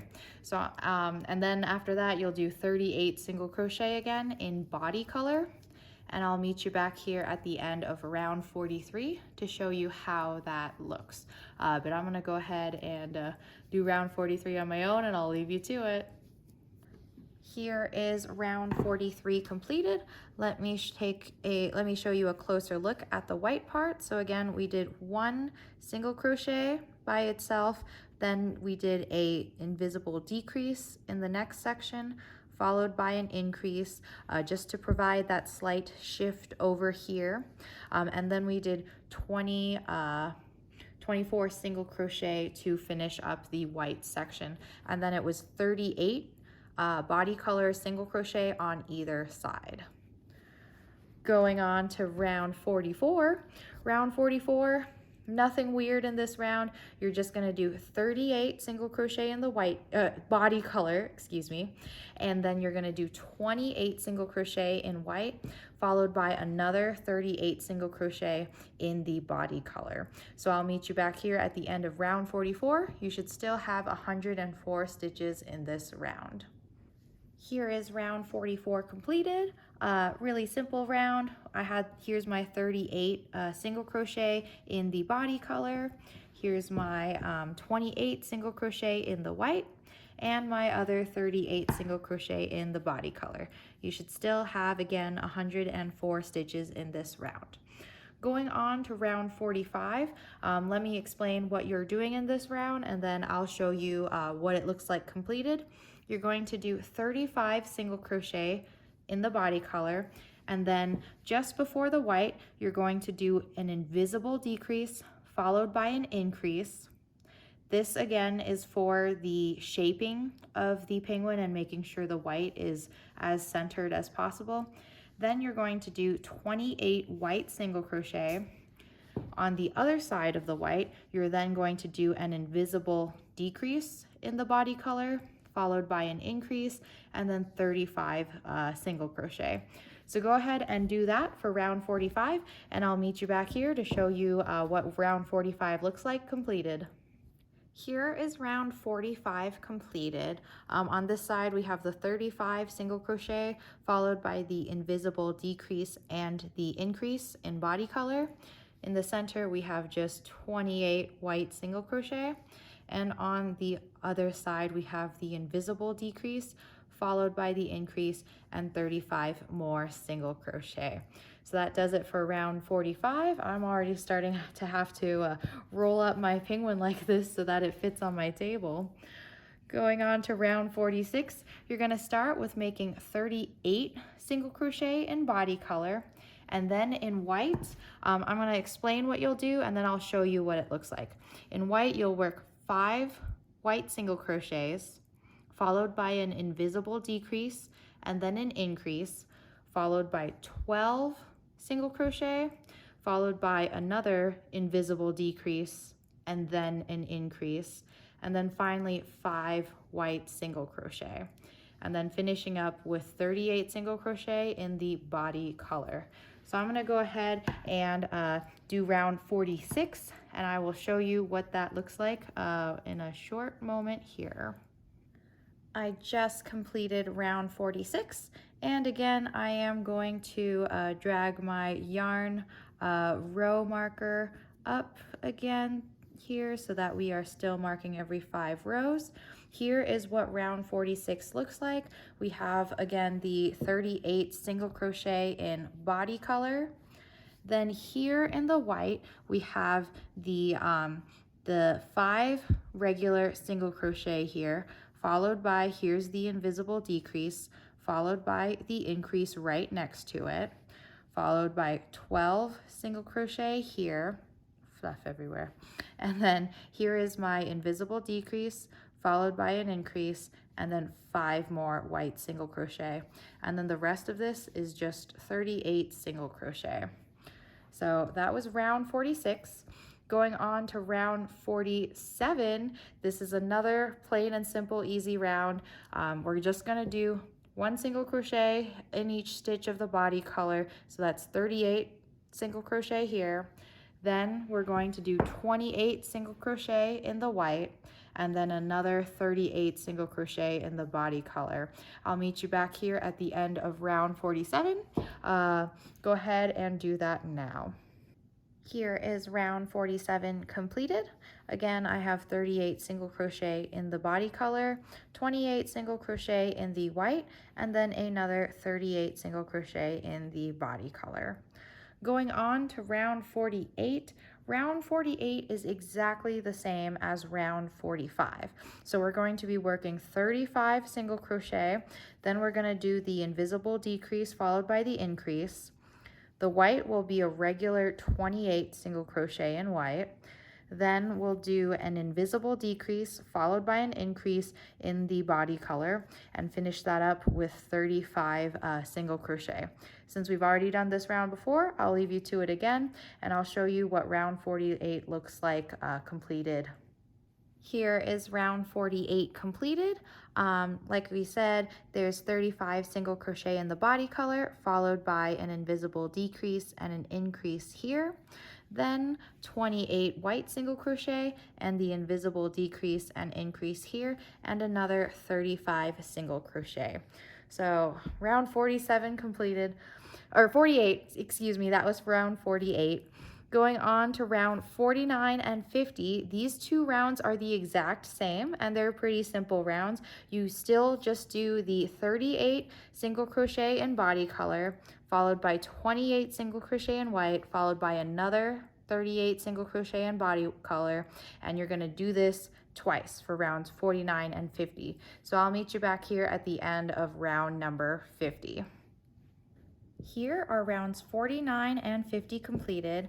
Again, this was the 38 single crochet in body color, 28 single crochet in white, and another 38 single crochet in body color for both rounds. Going on to round 51. Round 51 is just like rounds 48 and 45. So go ahead and work 35 single crochet in body color, followed by an invisible decrease and an increase. Then in the white, work your regular 28 single crochet. Then back in the body color, work an invisible decrease, followed by an increase, and then another 35 single crochet. I'll meet you back here at the end of round 51. Here is round 51 completed. You should still have 104 stitches in this round. Just to show you round 51 again, we have the 35 single crochet in body color, followed by the invisible decrease and increase.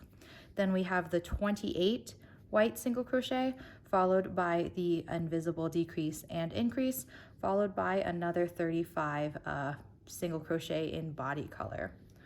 Going on to round 52. In round 52, you're going to do the same thing as round 46. So you're going to start with 38 single crochet in body color.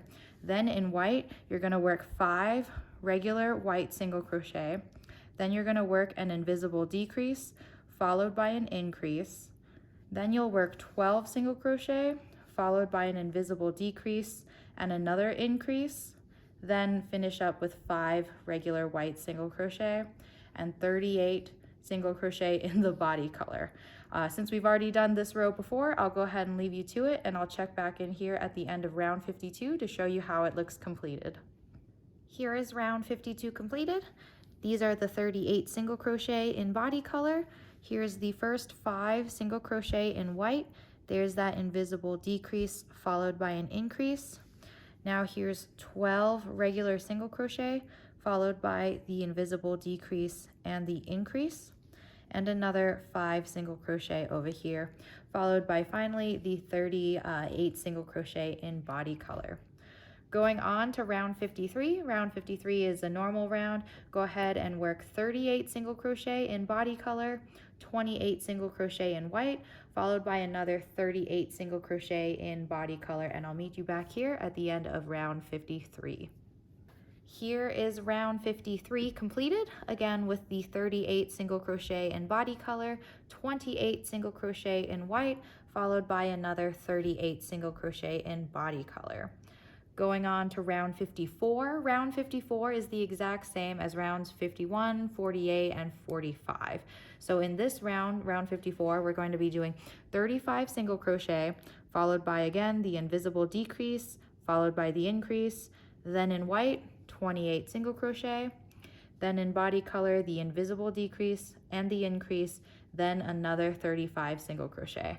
Go ahead and do round 54 and I'll meet you back here at the end of this round. Here's round 54 completed. You should have 35 single crochet in body color, followed by the invisible decrease and the increase here, then just 28 white single crochet, then an invisible decrease and increase, followed by 35 single crochet in the body color. Whew, look at these edges. They are clean. Gosh, I am so proud of this. And I hope you are proud of the work that you are doing right now too. Going on to round 55 and 56, these are two normal rounds. You're just gonna do 38 single crochet in body color, 28 single crochet in white, and another 38 single crochet in body color. You're gonna do that for rounds 55 and 56. So I'll see you back here at the end of round 56. Here are rounds 55 and 56 completed. You should still have 104 stitches in each round. We didn't do anything special in these two rounds. Going on to round 57. Round 57 is just like rounds 54, 51, 48, and 45. We are going to be doing 35 single crochet in body color, followed by an invisible decrease and then an increase. Then we'll do the regular 28 single crochet in white, followed by then in body color, invisible decrease, increase, and 35 more single crochet. So go ahead and do that, and I will meet you back here at the end of round 57. All right, here is round 57 completed. Let me show you how it looks. Over here, I've got my 35 regular single crochet, followed by the invisible decrease and increase right here. Here's again those 28 white single crochet. Then over here on this side, here's the invisible decrease followed by the increase and the remainder of the 35 regular single crochet. Going on to round 58. Round 58 is just like round 52 and round 46. So you're going to do 38 regular single crochet in body color. Then in white, this is where you're going to do the 5 white single crochet, invisible decrease, increase, followed by 12 white single crochet, invisible decrease, increase, followed by finally 5 white single crochet. Then you'll finish up with 38 single crochet in body color. So again, this is just like rounds 52 and round 46. So I'll leave you to it and I'll show you what round 58 looks like in just a moment. Here is round 58 completed. You should still have 104 stitches in the round. Zooming in again onto the white part and how it looks. So 38 single crochet in body color, then in white, 5 single crochet, invisible decrease, increase, followed by 12 single crochet. Here's that invisible decrease, here's the increase, and then another 5 regular white single crochet, followed by, of course, the 38 single crochet in body color. Going on to round 59. In round 59, we're going to do a regular round. You're just going to do 38 single crochet in body color, 28 single crochet in white, and then another 38 single crochet in body color. I'll meet you back here at the end of round 59. Here is round 59 completed. You should still have 104 stitches in the round. So again, the 38 single crochet in body color, 28 single crochet in white, and another 38 single crochet in body color. Going on to round number 60. Round number 60 is just like rounds 57, 54, 51, 48, and 45. This is the round where we're going to do 35 single crochet in body color, followed by an invisible decrease and an increase. Then in white, we'll do our regular 28 single crochet. Then back in body color, we'll do that invisible decrease and an increase, followed by 35 single crochet. So go ahead and do that, and I'll see you here at the end of round number 60. Here is round 60 completed. Let me show you how it looks. Again, the 35 single crochet in body color, followed by the invisible decrease, then the increase. Here we have the 28 single crochet in white. And over here we have the invisible decrease followed by the increase and another 35 single crochet. Going on to round 61 and 62, both of these are normal rounds. You're just going to do 38 single crochet in body color, 28 single crochet in white, and another 38 single crochet in body color for both of these rounds. So I'll meet you back here at the end of round 62. All right, here is round 61 and 62 completed. These are actually the last two rounds where we have 104 stitches in the round. From here on out, we're going to be slowly decreasing the amount of stitches that we have in each row and finishing up the body. So let's just pause and admire our work here. So we already did all the head here, we attached the eyes, and we made this much of the body. And look at these tidy body lines. The white part is not spiraling out of control. Of course, it's not perfect, but here's what my white silhouette looks like here. Once it is fully stuffed, I think it has a really nice shape to it there. So great work making it thus far. And you know, I don't know, I like to stop and admire my work, stop and smell the flowers. Let's roll this back up now and go on to round 63. So in round 63, we are going to go from 104 stitches in the round to having 96 stitches in this round. So I'm going to do this whole round with you because the locations of the invisible decreases aren't aren't at regular intervals. So starting in body color in round 63, you're going to do 11 single crochet followed by an invisible decrease, and you're going to do that twice. So here I am, 1, 2, 3, 4, 5, 6, 7, 8, 9, 10, and 11. Here is that invisible decrease. Going on to my second set, let's do our second group of 11. 1, 2, 3, 4, 5, 6, 7, 8, 9, 10, and 11. And here is the invisible decrease. Now that we've finished both of those sets, what we're going to do now is just 12 regular single crochet, which will bring us to the white part.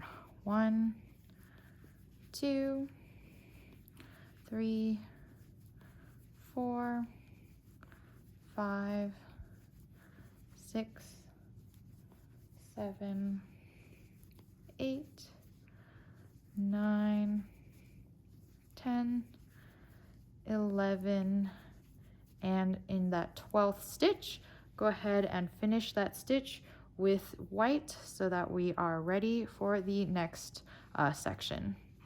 In white, you're going to start by working 1 single crochet in the first stitch, followed by an invisible decrease.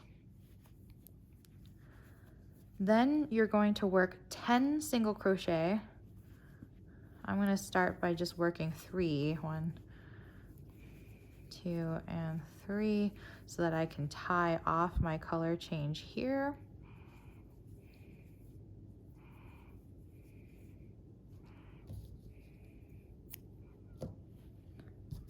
Okay, so we did 1 single crochet, the invisible decrease. Now we're doing 10 single crochet. So I did 3. This is number 4, 5, 6, 7, 8, 9, and 10. Now we're going to work another invisible decrease here, followed by another 10 single crochet. 1, 2, 3, 4, 5, 6, 7, 8, 9, and 10. Finally, we're going to finish the white section up with an invisible decrease and one last single crochet. Go ahead and finish up that single crochet with your body color. Now in your body color, you're going to start by working 10 single crochet. Let me just work 3 stitches here and then pause to finish up my color change.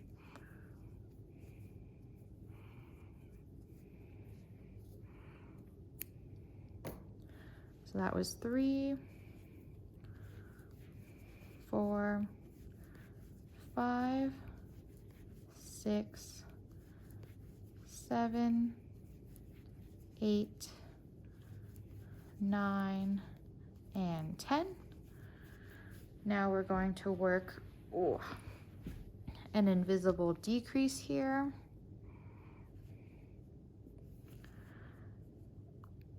There it is. And then to finish up round 63, we're going to work 11 single crochet followed by an invisible decrease, and you're going to do that twice.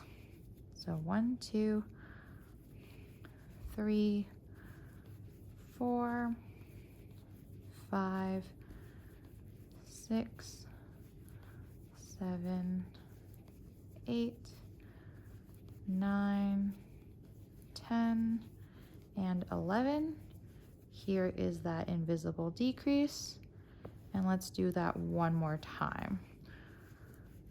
1, 2, 3, 4, 5, 6, 7, 8, 9, 10, and 11. Here is that last invisible decrease.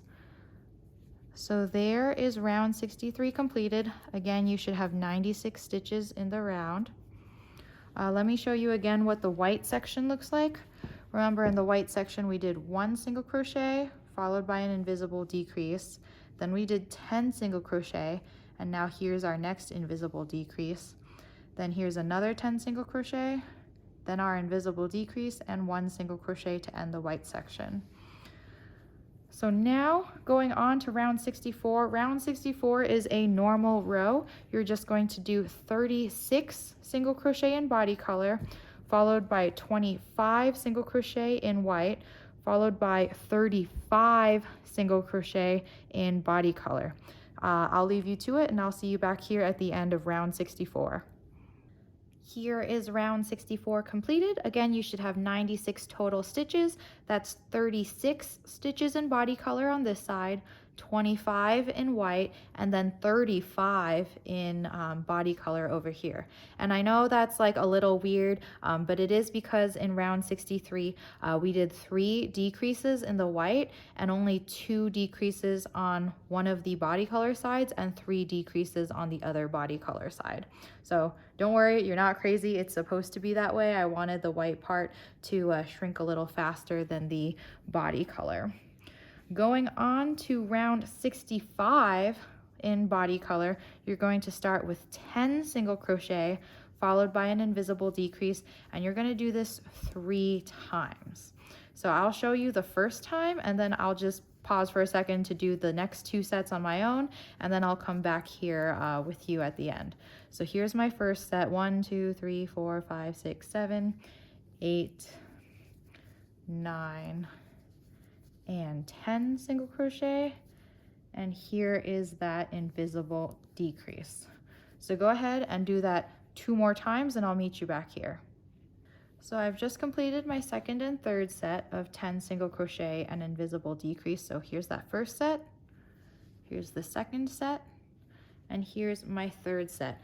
This third set takes you right up to the white part, but this time we're going to be crocheting on top of the white to expand the body color. So we're actually going to do 2 single crochet in body color, and then in that second single crochet, finish it up with your white yarn. So we transition to white now. Now in white, what we're going to do is 9 single crochet, followed by an invisible decrease, and then 10 single crochet. So not too bad here. We're just shrinking down the white part further. Oh, let me go ahead and pause to tie off my color change here as well.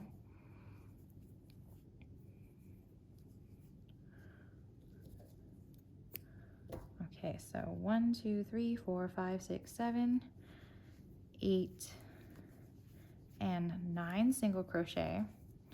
Now I'm going to do my invisible decrease. And now I'm going to work 10 white single crochet. 1, 2, 3, 4, 5, 6, 7, 8, 9, and in that 10th stitch, go ahead and change colors to body color, and that does conclude how much we are, all the crocheting that we're doing in white. So this is our last color change to tie off in the body. In body color, go ahead and work 2 single crochet. I'm just going to pause really quick so I can tie off this last color change. And we're done with white for the remainder of the body.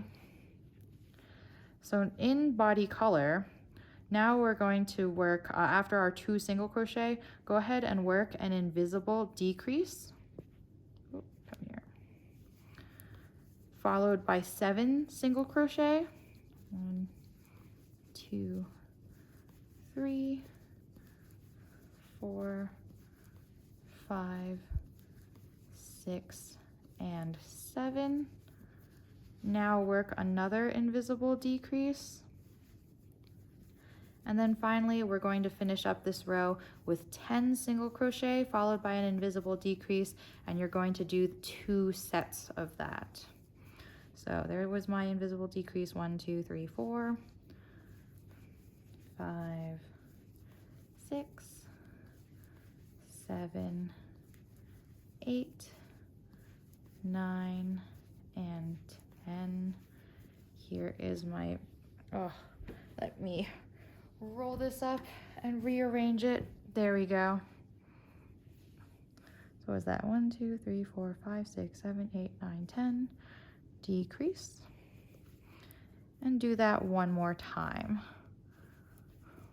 1, 2, 3, 4, 5, 6, 7, 8, 9, 10, and finally decrease. So that concludes round 65. You should now have 88 stitches in this round. And we are done with white. There's no more color changing to the white yarn. For round 66, you're going to just do 1 single crochet in each of the stitches, so you'll have 88 stitches around again. So go ahead and do round 66. I'll meet you back here when I have finished round 66. Here is round 66 completed. You should still have 88 stitches in the round. And let me go ahead and move my guide string up. My guide string is pretty much out of length now, but I can always weave another one in. Going on to round 67. In round 67, we're going to be working in back loops only. So not in both loops like this, just the back one like that. And what we're going to do is we're going to do 9 single crochet followed by a decrease, just a regular decrease, and we're going to do that all the way around for a total of 80 stitches. So go into the back loop to work your stitches. That's 1, 2, 3, 4, 5, 6, 7, 8, and 9. And round 67, this round, is the only row where we are working regular decreases, just because we are working in the back loops. So to do the regular decrease, insert your hook into the first back loop, draw up a loop, insert your hook into the next back loop, draw up a loop, yarn over, and pull through 3. So there's your decrease. So I'll leave you to it. Go ahead and do 9 single crochet followed by a decrease all the way around, and I'll meet you back here at the end of round 67. Here is round 67 completed. You should have 80 stitches in this round, and of course you should see this nice line going around your work. As we finish up our penguin, this helps, working in the back loops for just this round kind of helps give it an edge for the stitches to fold over and sit down on. Going on to round 68, we are going to continue decreasing this round, and for the rest of the rounds in this penguin, or in this body penguin part, we are going to be working invisible decreases. So start by working 8 single crochet. 1, 2, 3, 4, 5, 6, 7, and 8, and then go ahead and work an invisible decrease. Do this all the way around for a total of 72 stitches. I'll meet you back here at the end of round 68. Here is round 68 completed. Again, you should have 72 stitches in this round. Normally by this point, or even before this point, I would be beginning to stuff this and get stuffing in the far reaches, like the top of the penguin's head. But because I'm filming, I think I'm gonna go for a couple more rows before I start stuffing, but this is probably a good time for you to start stuffing. So I would just remember, break your stuffing into small little clumps before inserting them into the penguin. But going on to round 69, we're going to work 7 single crochet followed by an invisible decrease, and we're going to do this all the way around for a total of 64 stitches. So that was 1, 2, 3, 4, 5, 6, and 7. Here's my invisible decrease. There's how your repeat looks. Go ahead and do this all the way around, and I'll meet you back here at the end of round 69. Here is round 69 completed. You should have 64 stitches in this round. We're going to keep going with continuing the decreasing pattern. In round 70, you're going to work 6 single crochet followed by an invisible decrease. Go ahead and do this all the way around, which will give you a total of 56 stitches. So let me show you the first repeat. 1, 2, 3, 4, 5, and 6 single crochet. And here is that invisible decrease. I'll check back in here with you at the end of round 70. Here is round 70 completed. You should have 56 stitches in this round. Going on to round 71, we're going to continue decreasing. Go ahead and do 5 single crochet. 1, 2, 3, 4, and 5, followed by an invisible decrease. Go ahead and do that all the way around for a total of 48 stitches. I'll check back in with you at the end of round 71. Here's round 71 completed. You should have 48 stitches in the round. At this point, this hole is starting to get pretty small, so I'm going to change the camera angle and start stuffing this with you. All right, I've gone ahead and grabbed my 10-pound box of polyfill here to stuff this penguin with. Ooh. Okay.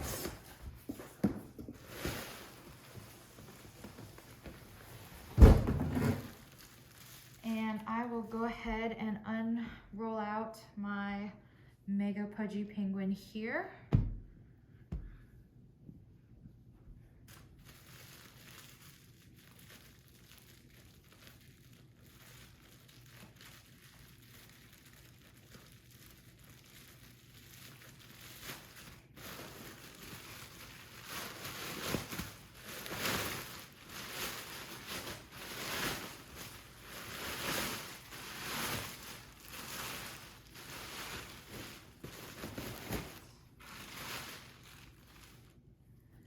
As always with stuffing, even with a huge stuffed animal like this, I still recommend breaking apart your stuffing before inserting it into your penguin.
As you're stuffing, I recommend using one hand on the outside to feel if you have any like low spots, and one hand on the inside to be replacing stuffing, moving it to where the low spot is, just to make sure it is evenly stuffed.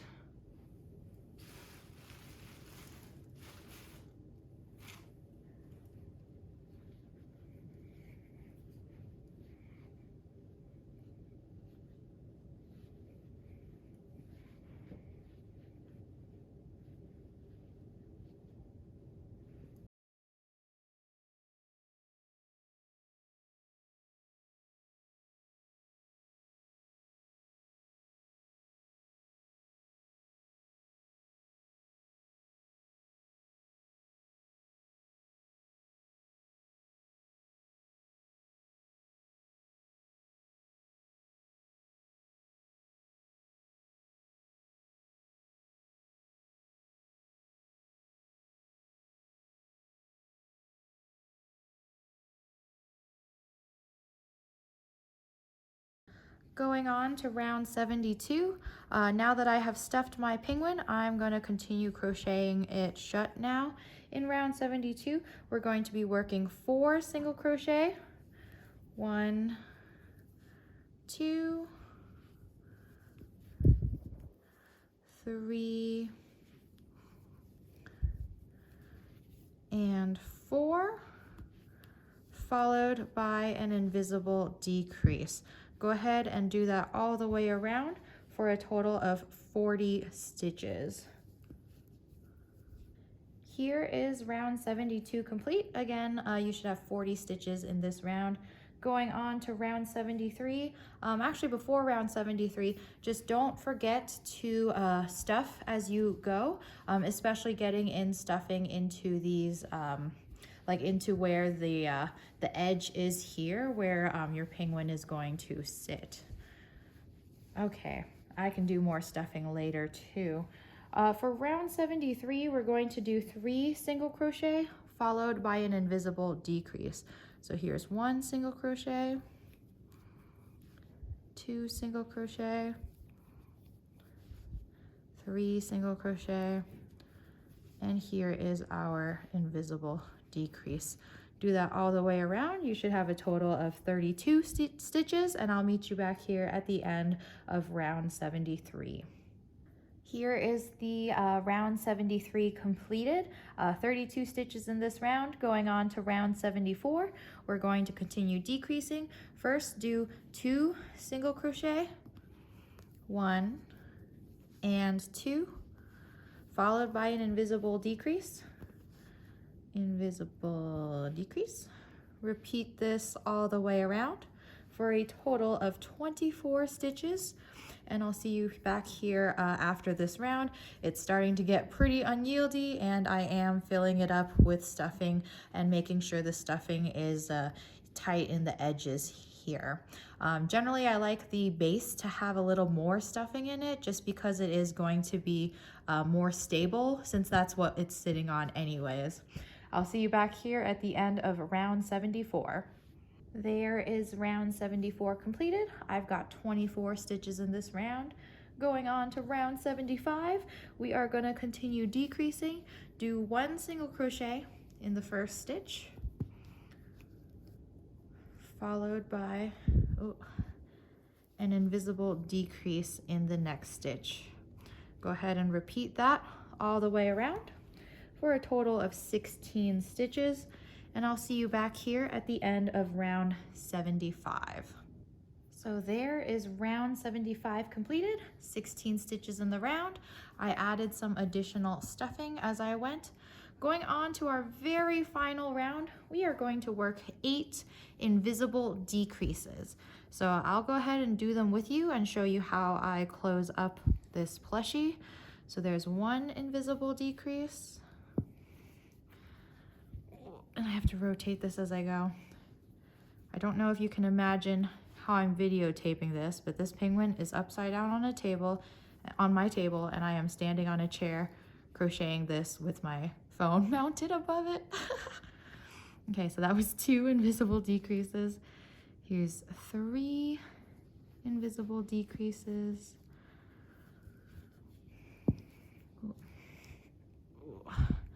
I have to keep rotating it too as I come around. Here's the 4th invisible decrease. And you might have noticed that I changed my grip from how I usually hold my crochet hook, the pencil grip, to a knife grip. Usually when I get to this point in amigurumi, it's just easier to maneuver the hook by going to the caveman grip. Okay, decrease there.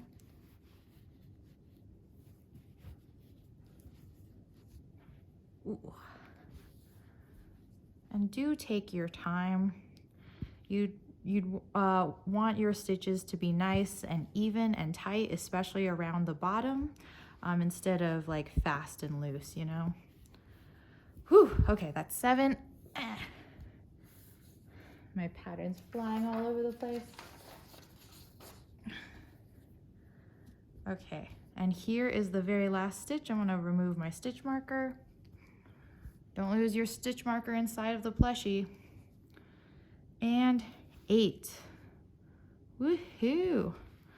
Okay, so there is round 76 completed. You should have 8 stitches in the round. Go ahead and cut off, leaving a tail for sewing. Take your handy dandy yarn needle here. What we're gonna do is I'm just gonna pull my hook to let this loop just pull through. I'm gonna thread my needle. If you have a large eye needle, just do this, pinch it, and push it through your needle. Easiest way to thread your needle, especially with these chunky yarns. To close it up, I'm just going to take my needle and I'm going to go into the front loop of each of the 8 stitches. So there's 1, 2, 3, 4, 5, 6,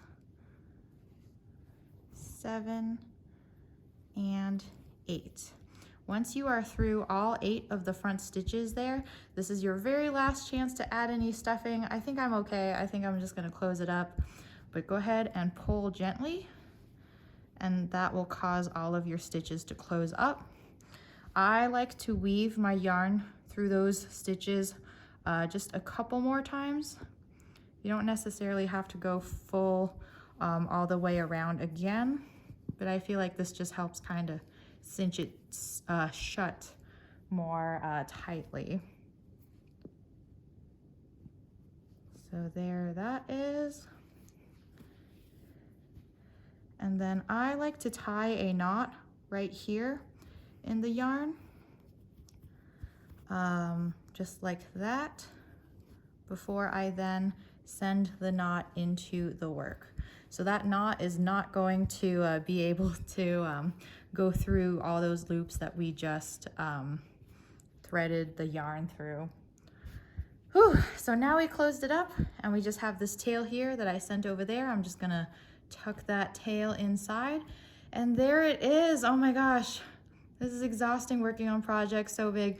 There is the head and body completed. You should have a massive penguin that looks like this now. So there is your penguin head and body completed. Go ahead and set this aside for the moment. We're going to now make the parts that go on the penguin. Your guide yarn here, the one that's marking every 5 rows, don't remove this just yet because this will help us count rows when we're trying to sew everything on. So make sure you keep this in there. But yeah, I'm just gonna let this penguin take a seat and I'll be right back.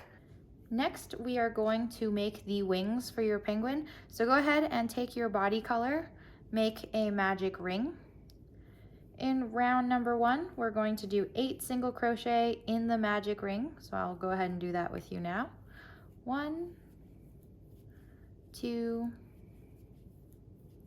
3, 4, 5, 6, 7, and 8. Go ahead and close the magic ring. Going on to round number 2, we are going to work 1 single crochet in each stitch, which will mean we will maintain 8 stitches in this round. So I'll go ahead and do that with you. 1, 2, 3, 4, 5, 6, 7, and 8.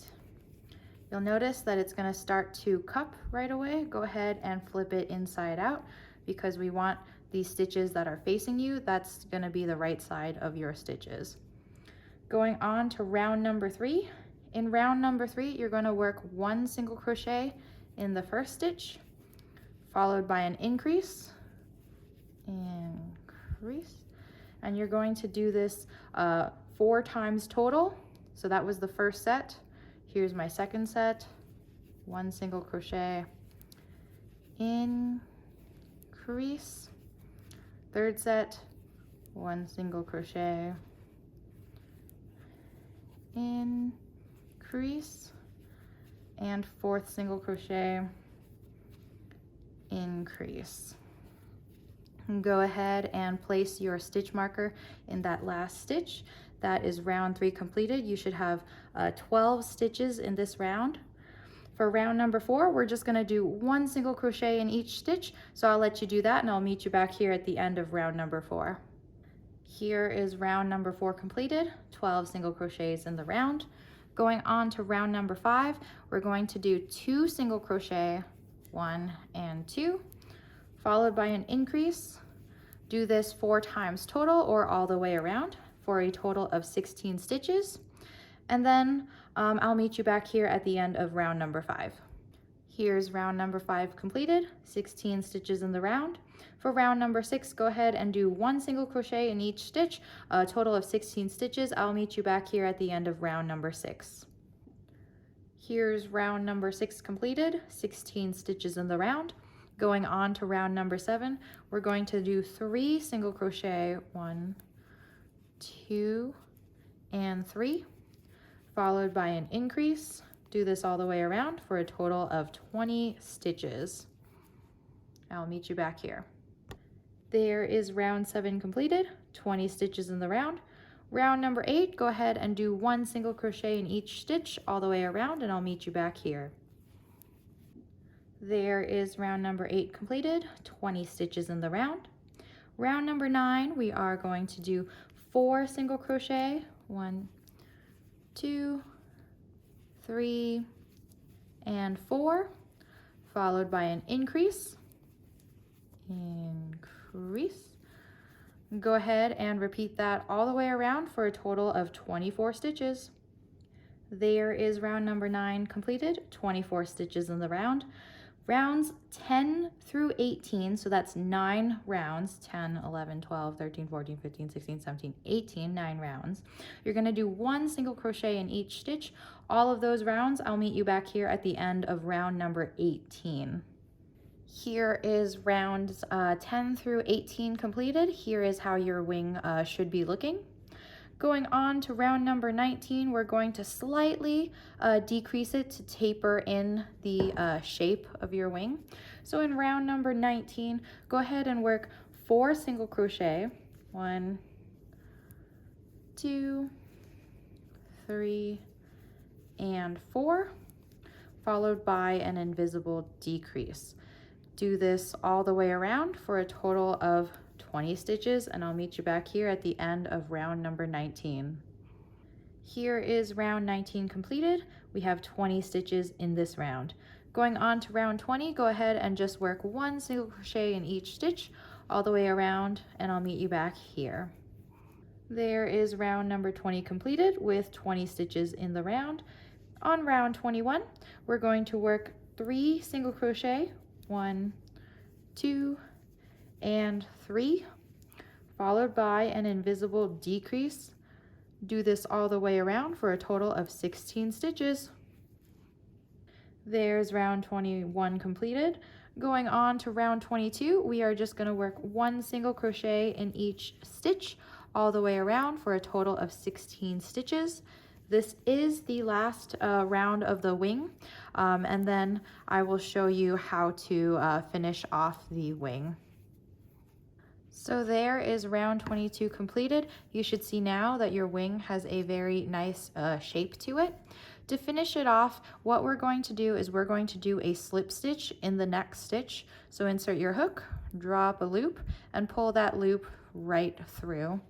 Then I usually just cut, leaving a short tail, and pull this through and tuck this tail inside. We're doing this because we don't need to leave a tail for sewing, as we'll be sewing with the regular worsted weight yarn. And go ahead now and make a second wing. Here are my 2 completed wings. Go ahead and set these aside. We will now make the feet. So take your yellow chenille yarn, and for round number 1, we're going to make 8 single crochet in the magic ring. So I'll go ahead and do that with you. There's 1, 2, 3,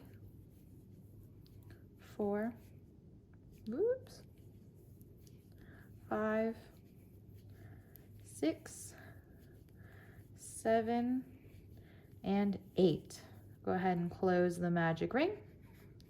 In round number 2, we're going to work 8 increases for a total of 16 stitches. So I'll go ahead and do that with you as well. There's my first increase, second increase, third, fourth, fifth, sixth, seventh, and eighth. So there's round number 2 completed. We have 16 stitches in this round. Going on to round number 3, we're going to do 1 single crochet in the first stitch, followed by an increase in the next stitch, and you're going to repeat that all the way around for a total of 24 stitches. Let me just go ahead and use this stitch marker. Go ahead and complete round number 3, and I'll catch up with you once I finish it as well. Here is round number 3 completed. We've got 24 stitches. For rounds 4, 5, and 6, so 3 rounds, we're just going to do 1 single crochet in each stitch all the way around, and I'll meet you back here at the end of round number 6. Here I am at the end of round number 6. Still have 24 stitches in the round. Round number 7, we're going to do 1 single crochet followed by a decrease. Do that all the way around for a total of 16 stitches. Here I am at the end of round number 7. This is the end of your foot, so go ahead and in the next stitch make a slip stitch and cut off. No need to leave a tail for sewing because of course we're going to use our size 4 worsted weight yarn to do the sewing. And then go ahead now and repeat this process and make a second foot. So here are both my feet completed. I'm gonna set these aside. Let's go ahead now and make our beak. So in yellow, take your chenille yarn, make a magic ring, and for round number 1, we're going to do 6 single crochet in the magic ring. So 1, 2, 3, 4, 5, and 6. Go ahead and close the magic ring. In round number 2, we're going to do 1 single crochet in each stitch. So still have 6 stitches in the round. 1, 2, 3, 4, 5, and 6. You're gonna see that it's cupping in on itself. Go ahead and turn it inside out. And for the final round of the beak, go ahead and round number 3, we're gonna do 1 single crochet in the first stitch, followed by an increase in the next stitch. And we're gonna do that 3 times total for 9 stitches in this round. So that's my first set, 1 single crochet and the increase. Here's my second one, 1 single crochet, increase. And here's my third one, 1 single crochet and increase. Again, slip stitch to fasten off. No need to leave a tail for sewing because we will be using that size 4 yarn to do the sewing. And with the beak, I am just going to tuck in the tails. We're not going to stuff the beak beyond the tail ends that are in here. Now that we have completed all of our parts, 2 wings, 2 feet, and a beak, let's go ahead and sew it all together. So first, let's go ahead and sew the beak onto your penguin. So take your size 4 worsted weight yarn and cut yourself a length of that. I don't need a ton of it. I'm using just about, I don't know, maybe 30 inches. Then take your yarn needle, thread your needle here. So with the placement of your beak, we're going to place the beak in the middle of the eyes between rounds 21 and 24. So I'm using a shortcut. This top row right here, this is row number 13. So 13, 14, 15, 16, 17, 18, 19, 20, 21, 22, 23, and 24. So your beak should go right here between those rows and in between the eyes. Once you have your beak where you like it, go ahead and what I do is I take my yarn needle, go in and come out, and then we're gonna leave a bit of a tail for tying a knot when we're done. We're gonna grab one of the stitches of the beak, and then we're gonna go back down into the same hole where your yarn is coming out of. So do that again over here. Grab your next stitch. Then we're gonna go up a stitch next to sew this there. Grab a stitch of your yellow beak. Doing that again. And again. And I'm just gonna keep going for a bit. At some point though, you should take care to tighten your yarn just so that it is snug and that your beak is secured. Then continue on.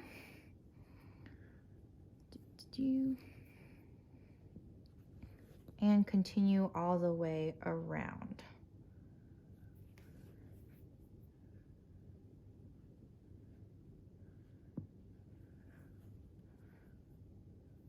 Okay. I'm almost there to my last stitch. I'm coming back to the stitch where my original yarn end is coming out, and I'm grabbing my last yellow stitch and then going back down that same hole and out the next hole. I'm pulling it tight there like a drawstring. So now my beak is pretty secured. What I like to do is I like to just go back down and come out that hole where the other end of your yarn is coming out. Now I'm going to tie a knot here to secure it, just a dead knot. And then I'm going to use my yarn needle to then thread these tails into the penguin so that we don't see them. And there it is. Tuck in your yarn ends, and now we have completed sewing on the beak onto your penguin. Next, let's go ahead and sew on your wing. So I'm gonna flip my penguin over here, and we're going to sew our wing between on either side of the body between rounds 32 and 33. With the wing, I'm going to take my size 4 worsted weight yarn and cut myself a length maybe around 60 inches, give or take. Where's my scissors? I'm always placing them somewhere. Okay. Go ahead and thread your yarn needle. So with the wing, I am not stuffing the wing. I leave the wing unstuffed. You may choose to stuff the wing if you want. My biggest fear with stuffing the wing with regular stuffing is that you don't want to completely stuff the wing, otherwise your penguin's arm will just jut out like that. But I think that over time, if you did have a layer of stuffing in here, it would all clump and gather at the bottom of the wing. If you had batting, like the type of stuffing that goes into quilts, that might be appropriate to slide in here. Then the wing can be a little more plump. But I feel like with chenille yarn, this is nice and big and squishy enough that I don't really feel like you need to stuff the wing. But totally up to you. That was kind of a long tangent. Okay. So we're going to sew the wing onto either side of the body between rounds 32 and 33.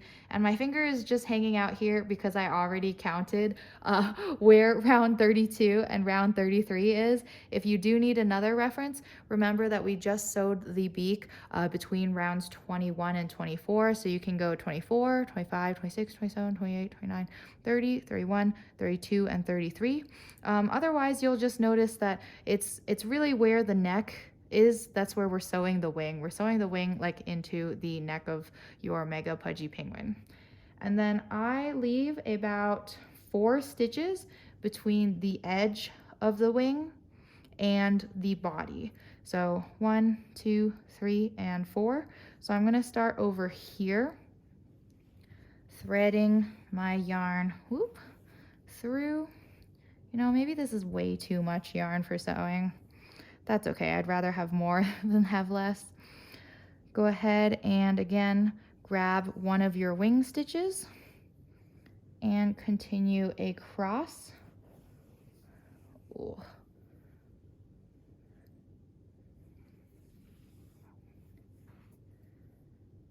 I hope this is seeable okay on camera. I'm standing at a really awkward angle to sew this at. But I'm not really doing anything special, just going into the fabric and then into the wing and repeating that over and over. Generally, I do recommend whenever you're sewing parts on to start from the inside of the part and go outward. Oop, and I keep on grabbing my other tail end here.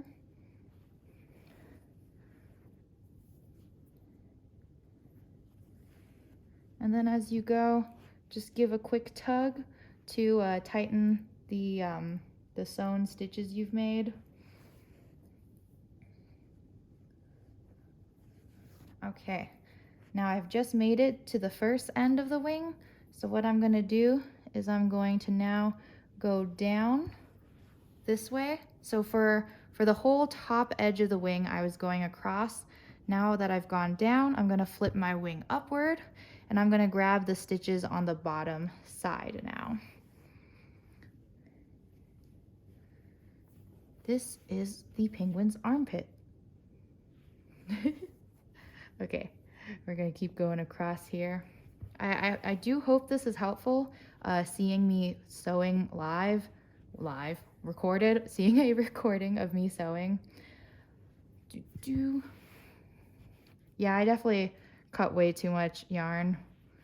I don't know, for these bigger body parts, I always just get a ton of yarn. It's okay.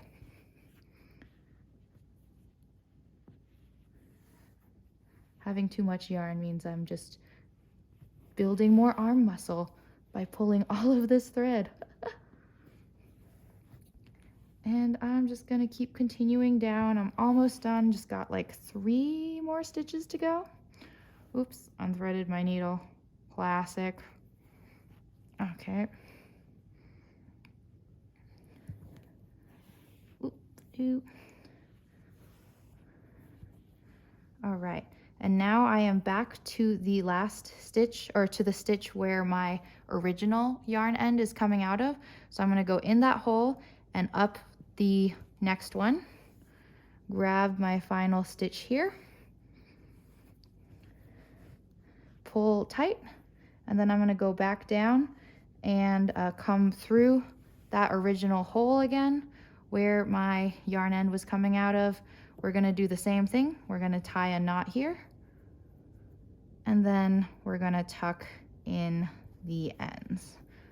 So knot there and knot there. I do hope that you found sewing with the worsted weight yarn to be a lot easier than sewing with acrylic yarn, with the chenille yarn, just because this isn't fluffing everywhere. And I cut off my yarn ends because that's a lot of yarn to tuck in. So I'm just gonna tuck in these tails here. And ta-da!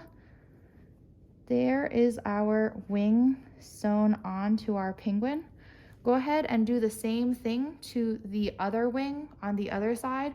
Again, sew it between rounds 32 and 33, leaving about 4 stitches between the edge of the wing and the white part of the body. All right, just wanted to show you the other wing sewn onto my penguin here. Let's go on to sewing on the feet. Now let's sew on the foot. So I've got one of my feet here and I've already pre-stuffed it with a little bit of stuffing. We probably will stuff more as we get closer to fully attaching it to the foot. But you're gonna attach your feet between rounds 61 to 66, or about here-ish in this bottom corner of the white part. So go ahead and take your white yarn, cut yourself a length of yarn, maybe just around 30 inches will be fine. And thread your needle. This is also a good part if you aren't just comfortable with saying, hey, let's just stick the foot here. Going back to how we marked our rows here, you can then count, 5, 10, 20, 30, 40, 50, 60. This is round 61. So I'm just going to follow that straight across here. Flip the penguin over. And I know that my foot should go about here. Let me move him up. Okay, there, now you can see that better. So knowing that that is round 61, I'm just gonna take my needle again, insert it, and leave a bit of a tail for sewing. And we're going to continue with the going into the foot from the inside to the outside, grabbing a stitch and coming down and coming out of another stitch. So let's just keep sewing on the foot here. The feet are really what stabilize your penguin, so I would recommend kind of stuffing these to be on the full side.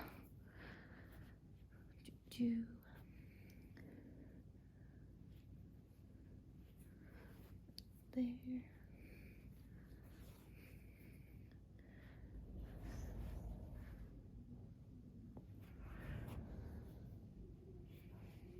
And continuing around.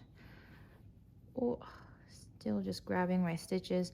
And remember, if you really want to plan out where your stitches lie, you can always the foot has, what, 16 stitches around the round. You can choose the 16 stitches that you'll sew on. That's the way I used to plan when I was starting to sew on parts onto my stuffed animals.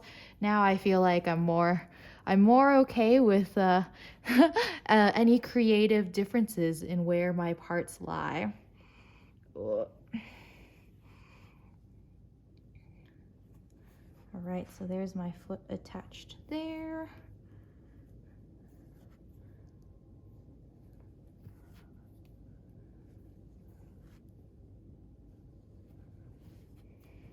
Okay, so now that I'm about maybe 75% of the way through sewing my foot in, I'm actually going to pause to stuff a little more stuffing in here.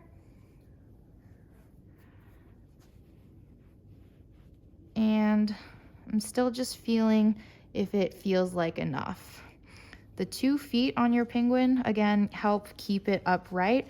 They kind of act like a base, kind of a place for it to stabilize. So yeah, I think that's about enough stuffing there. I might add a little more stuffing in the last couple stitches.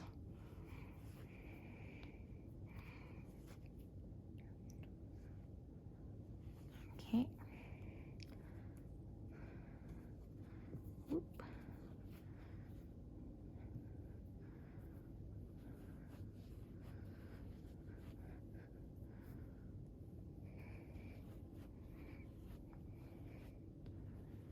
Okay, there.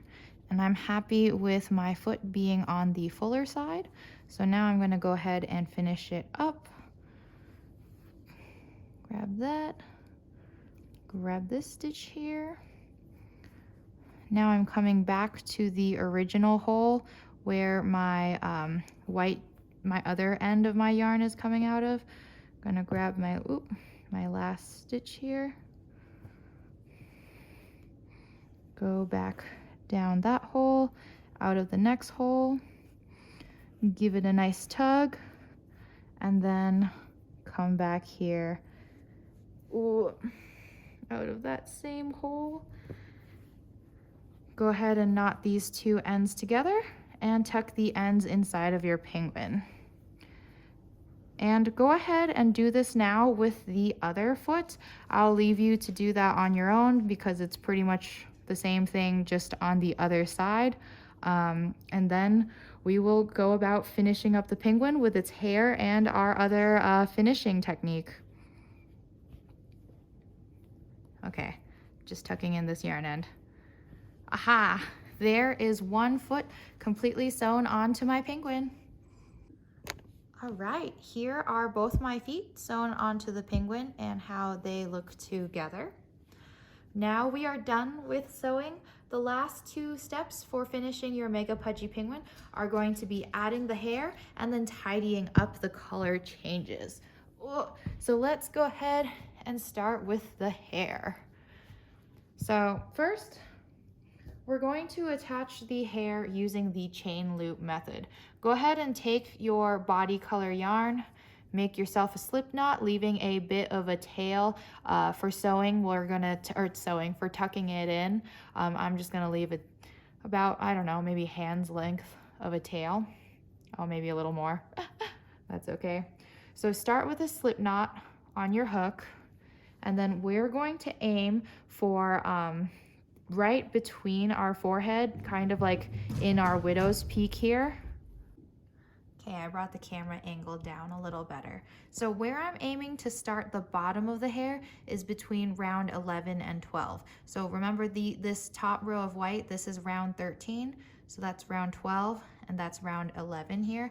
So I'm just going to, with the slip knot on my hook, I'm going to insert my hook into the Pudgy Penguin, come out in the next spot.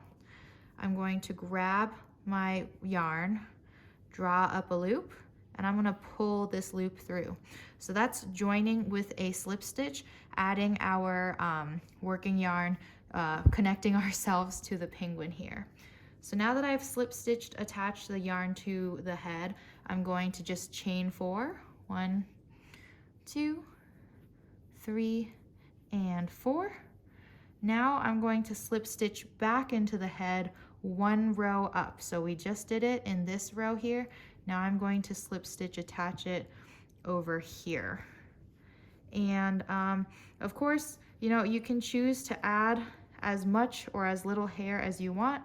I'm just going to go with the classic 2 little hair tufts here because I think that that looks really cute. So now that I've done the slip stitch attach, I'm going to do another 4 chains, 1, 2, 3, and 4. I'm trying to keep this penguin from falling. Okay, and then I'm going to finally slip stitch back join into the head 1 row away, which is up here.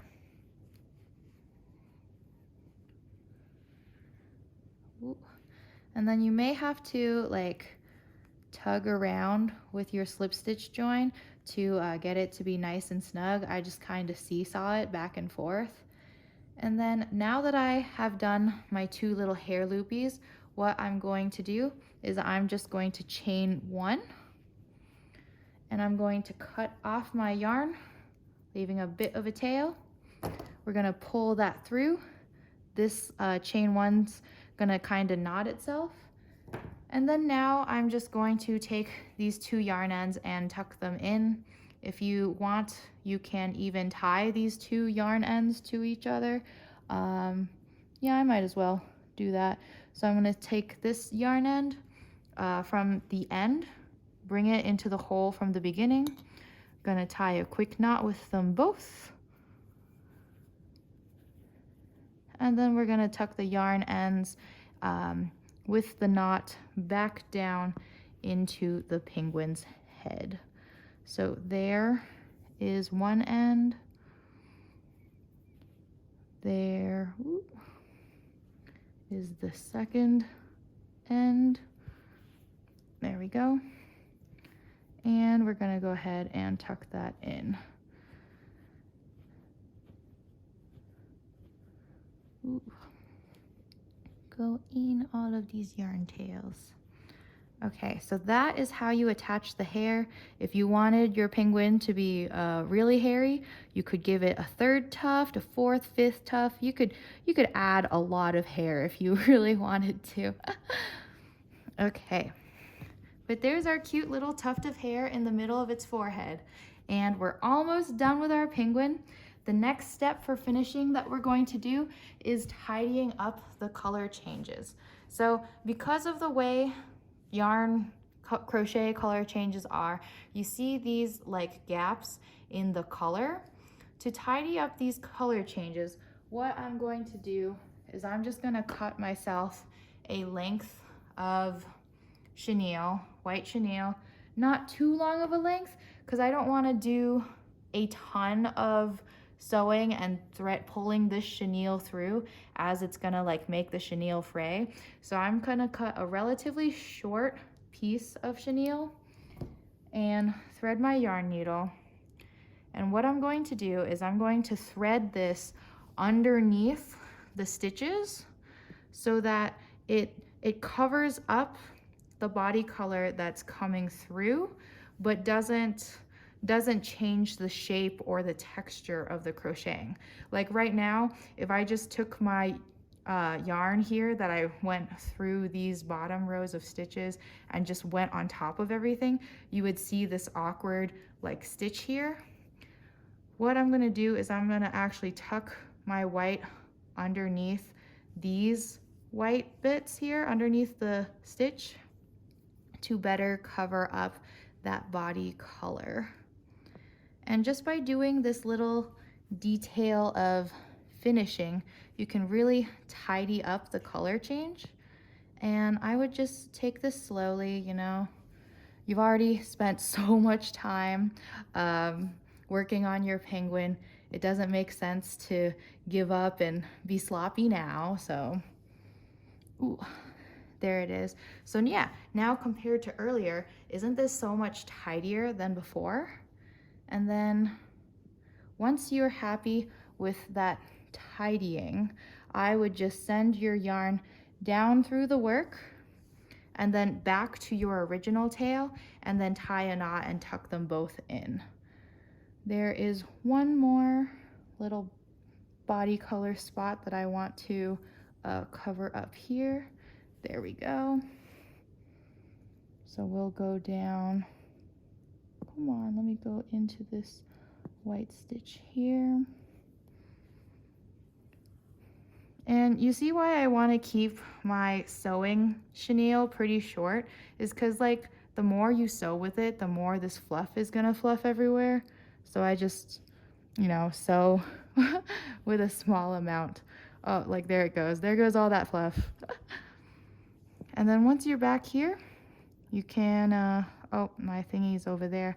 Let me move this guy over. I'm just gonna send this here. We're gonna tie a knot. And we're gonna tuck that in. And you can really go overboard with this kind of tidying up the color changes. Really, I think the Widow's Peak is like the most egregious area of the color changes, but other areas I would focus on would be the top right corner up here, maybe a little bit around the face shaping we did here. And then depending on how your color changes look on this edge, like mine, I have a teeny bit of body color showing through, so I might sew, you know, a length of white through this. Typically on this side, the color changes are not too bad, and I'm less bothered by the white showing through the body color than I am with the body color showing through the white. So tidy up as much or as little as you want to. I really would at least recommend doing this part of the Widow's Peak and this part of the forehead. All right, my penguin is done. I finished tidying up the stitches around the forehead here, like I mentioned. I also went ahead and tidied up a little bit of the body color showing through on this side of the white. I actually didn't do anything on the other side, but yay, it's completed now. Give yourself a pat on the back for making it this far in this video. You should be very proud of this very large project that you took on. Oh my gosh, we did it. Here is our completed Mega-Pudgy Penguin. Don't forget, now you can remove the guide yarn that we were using to keep track of where we are. But now all that's left to do is to tidy up all the fluff that I'm sure you're covered in. I know I have been tidying up fluff this entire video, and oh, my back is exhausted. I was like crouching over recording this. Anyways, here is our completed penguin. I hope this brings you so much joy and that you love your penguin so much, or whoever you're crocheting the penguin for. If it's not for you, if it's a gift, maybe it's for your classroom or a family member or something like that. Please remember to like and subscribe. Next week I will be uploading my tutorial for how to crochet the wizard hat. And just for reference, here's what that wizard hat looks like again. I will be uploading a tutorial for this next week. Thank you so much for crocheting along with me. Oh my gosh, I have two Mega-Pudgy penguins here. This is such a good feeling. I really hope you enjoyed this crochet along video, and I hope you found it helpful. A big thank you to everyone out there who purchased the PDF version of this pattern. It helps support me, and I hope you'll like, subscribe, and hit the notification bell for future videos. In addition to this wizard hat tutorial, I'm also going to be uploading a video of my behind the scenes how I designed this pattern, the troubles that I went through, the trial and errors, and everything I did in my approach to writing that pattern. So I hope you find that video interesting as well. But as always, thank you so much for watching, and I hope to see you in my next video. Bye!